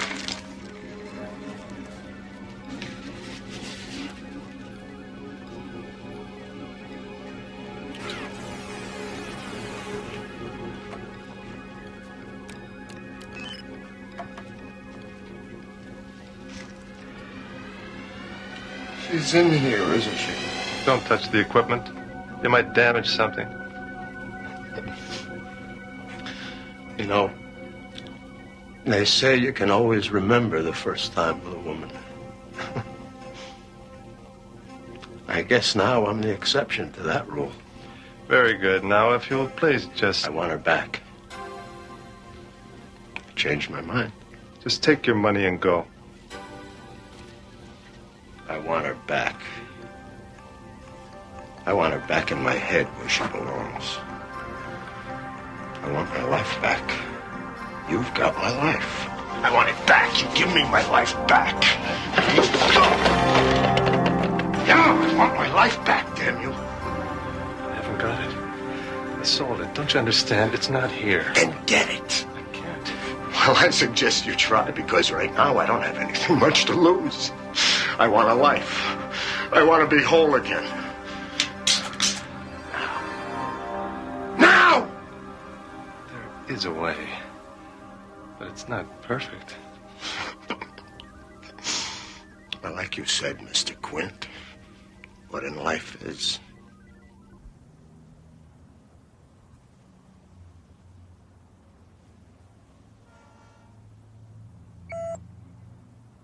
We received your new application, Mr. Foster. Very professionally typed. Did you have it done by a service? No, ma'am. I typed it myself. I see you've added clerk typist to your job goals. And a number of other occupations. Where exactly did you learn to type? I had 3 years of typing at Sorworth College. It's all on the resume. But Sorworth was a women-only college at that time. How do you explain this? I graduated college on June 12th, on the year shown. And then I graduated college again on July 1st of the following year. I attended and graduated Lenox High School, also Chula Vista High School. Mr. Foster. That was shortly after my return from London. Did I tell you I have 2 children? I remember when they were born. It was such a moving time for me, being an only child. I remember my 5th birthday. My brother and my sister helped make the decorations. Mr. Foster. But, of course, the credentials are what's at issue here. I should also mention that my German is quite fluent. I spent most of the last year in Vienna, and I worked as a translator and a secretary and a bus driver. And I interned at the Institut de Neurologica. Prior to that... Exit Simon Foster. A patchwork collection of lost dreams held together by the stolen memories of strangers. A man who discovered that we truly are the sum of our parts.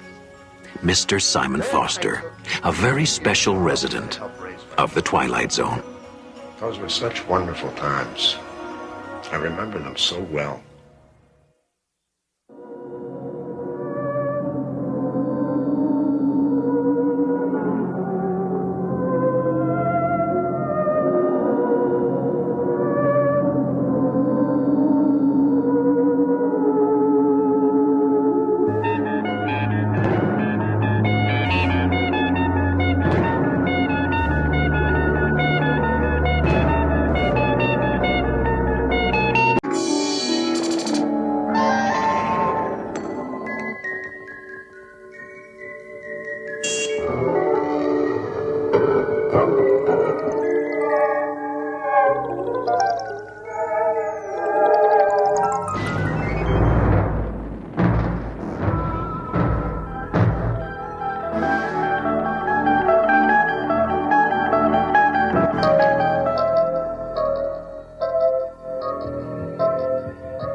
Andrea Moffat longs for true love. A man who is strong, handsome, and exotic, who desires her above all other women. She is about to learn that naivety has its price, and that the universe has a very curious sense of humor. Do you have the key for the other register? No, try the mouse. I think she had it last. She's not a mouse. Hamster? No. Wait. Gerbil. Cute and fuzzy? Soft and squishy? You know, you're wasting your time with her.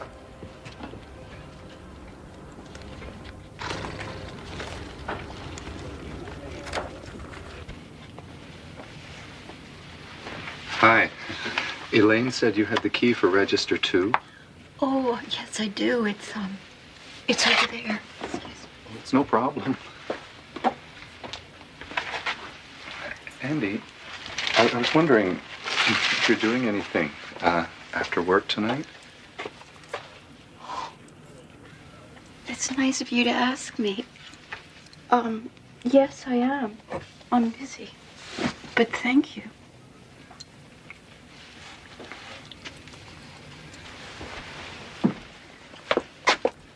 Squeak, squeak. You know, you really shouldn't pass up Carl. He's not such a bad catch. I mean, someone like you can't afford to be choosy. Quiet, I mean. I know, but he's no Prince Charming. Honey, there ain't no such animal. There are lots of other kinds of animals. I can tell you all about them. They're the ones who would rather chew their arms off than stay until morning.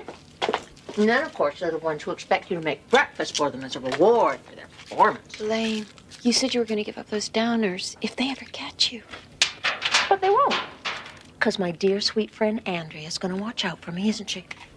One of these days it's going to catch up with you. If I didn't take these, I couldn't sleep. If I couldn't sleep, I couldn't work. We wouldn't want me to lose my job, would we?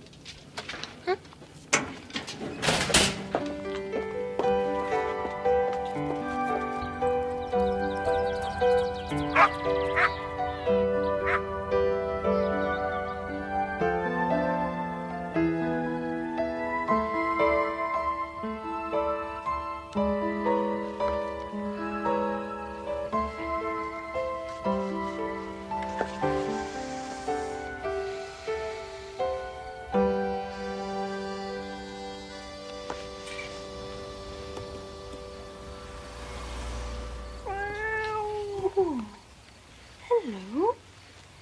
Hello there. I haven't seen you around here before. Are you friendly? Let me see. Oh, you're a big one. Let me see you. Let me see you. Oh, what's the matter? You don't have a collar, huh? Didn't anyone buy you a collar? You know? If somebody loved you, they'd buy you a collar. There you go, big guy. Like that. Ooh, you're thirsty. Did you make a habit of it, though?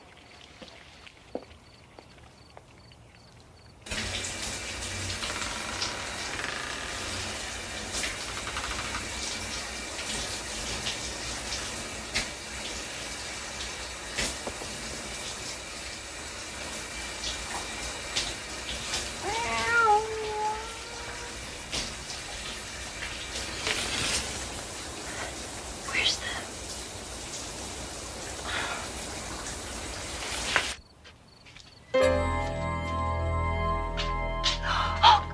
Scream if you must. I've checked out your place. You've gone to a lot of trouble to isolate yourself, to hide from the world. Call the police. By all means. Tell them that you've seen a man turn into a cat.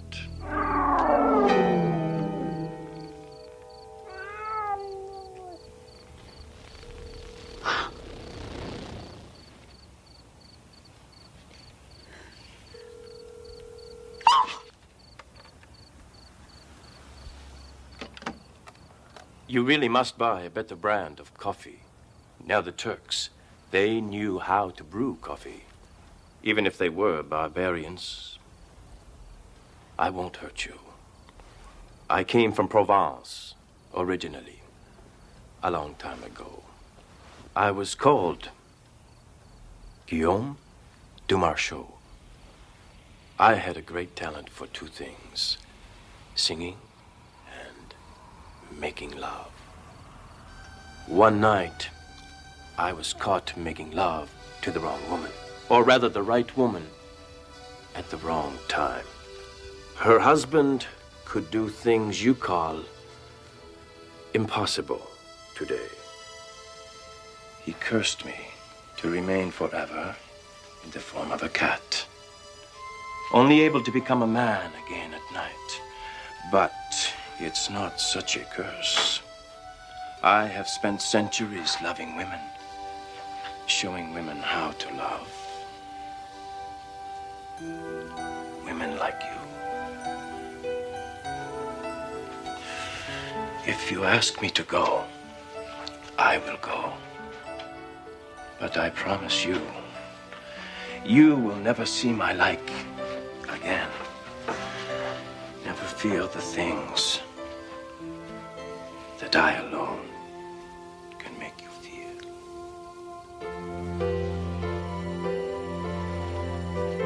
This is a dream. It's a very nice dream, yes? Yes. No. Yes, it is. I just never thought that it would happen to me. You are the one, aren't you? Am I? Yes.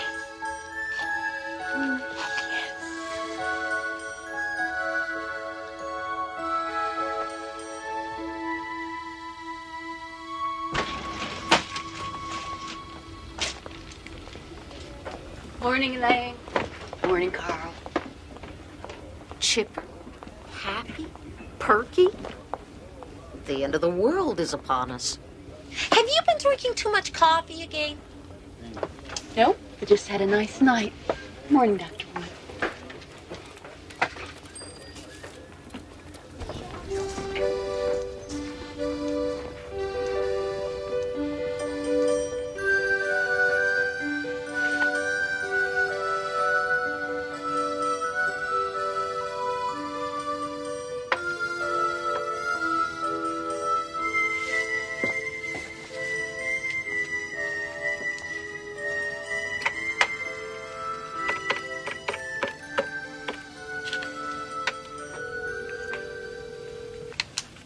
What's he going to do?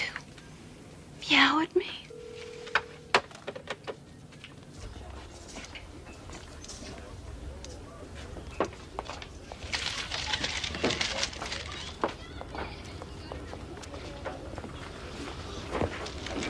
You sure you don't, need some of these?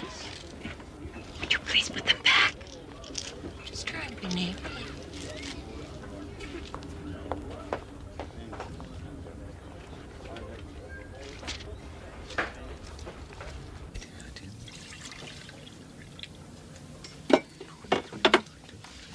Inventory, Carl, huh?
changes that much in a week unless there's sex involved.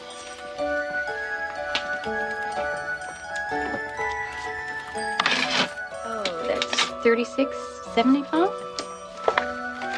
What I would give to be a fly on the wall. As opposed to a bat in her belfry? Is that a remark? Hi. How are you? You know what? I have something for you. I have a present. Here it is.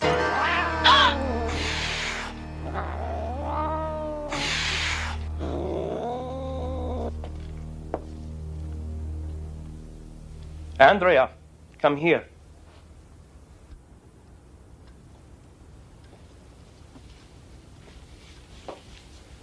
What were you thinking of?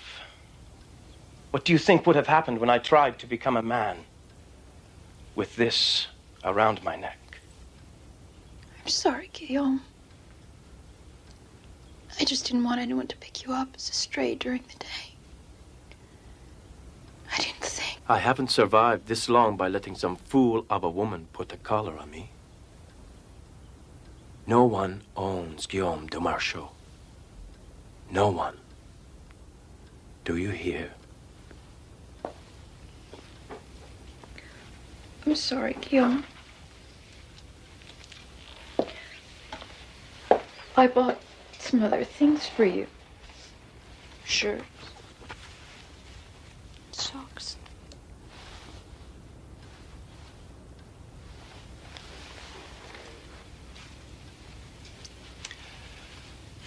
Next time, buy something that I'll enjoy seeing on you. Silk, satin, black lace. You know what I want. Good. Until then, we shall simply have to do without.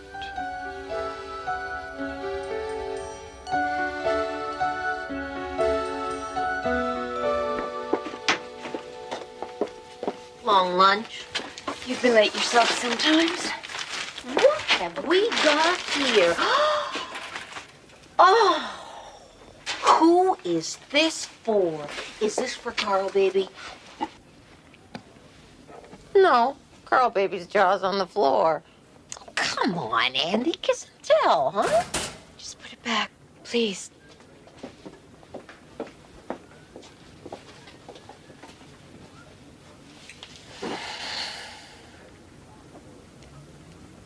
I think it's about time a certain fly made an appearance on a certain wall.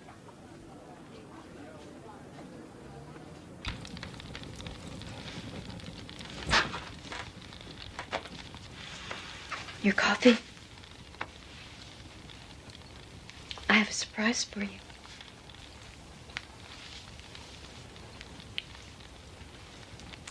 Yes, it's very nice.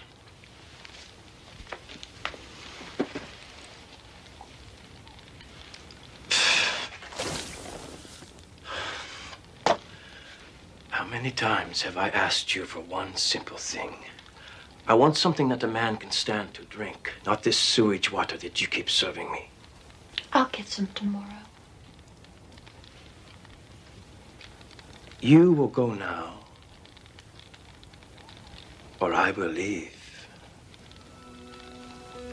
For good.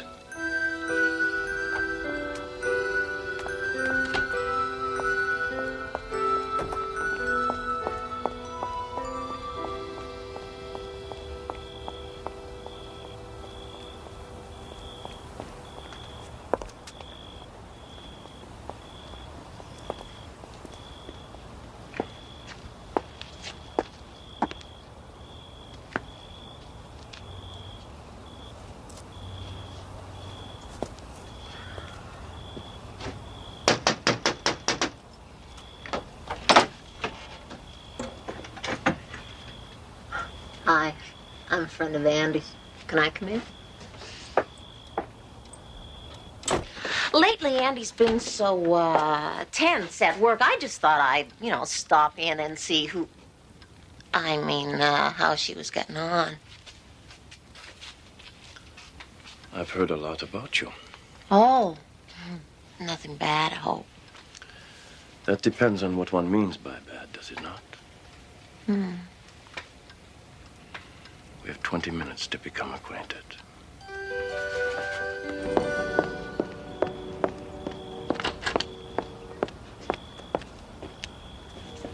I think we have to do this again real soon. Yes.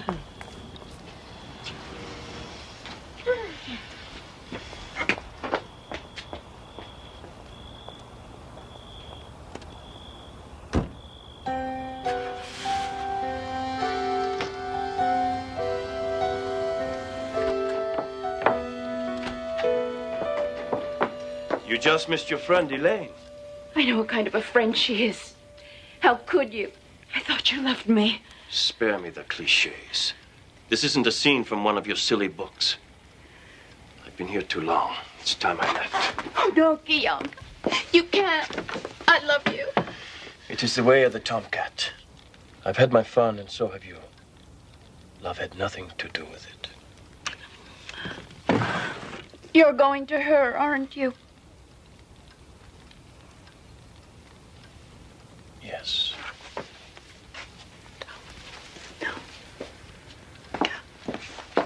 Oh, Guillaume. Please, don't go. Just one more night. That's all I ask. Please.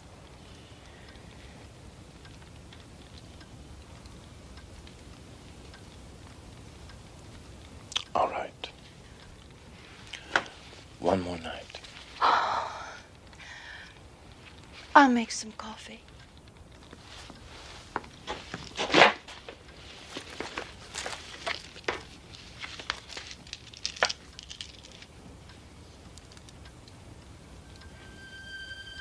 You can't buy me back with coffee, Andrea. After tonight, it's over.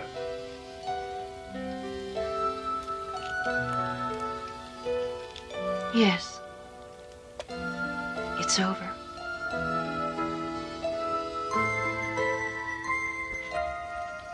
Your coffee.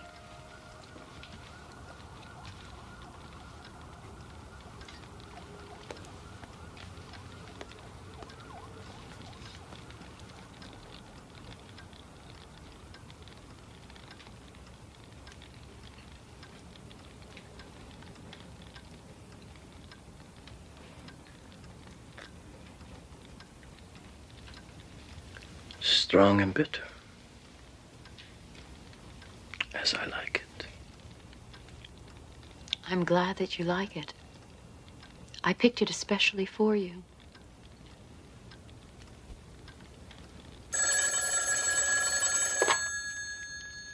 Hello? Oh, hi, Carl. No, it's okay. Don't worry about it. Yeah, well, Elaine does things like that. I haven't seen a movie in ages.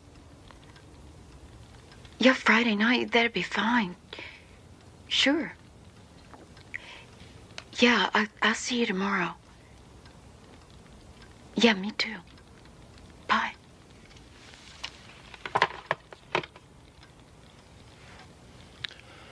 Poor Andrea.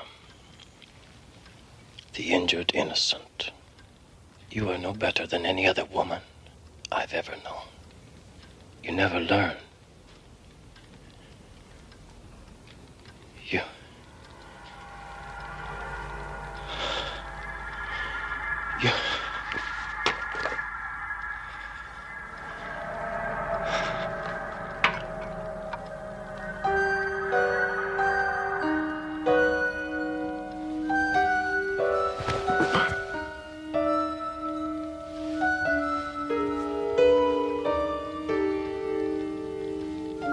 Oh, but I did learn. I won't be weak anymore. That's the best lesson of all. I want you to remember that. In case you ever think of coming back here again.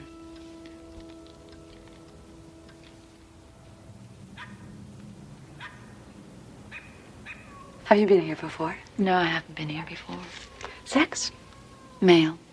He's a tomcat. Well then, what can we do for you today? I'd like to have him fixed. A lesson on romance versus reality, with a word of warning for those who want to mix the two. Don't. Or you may find your head in the clouds, your feet on the ground, and the rest of you somewhere in the Twilight Zone.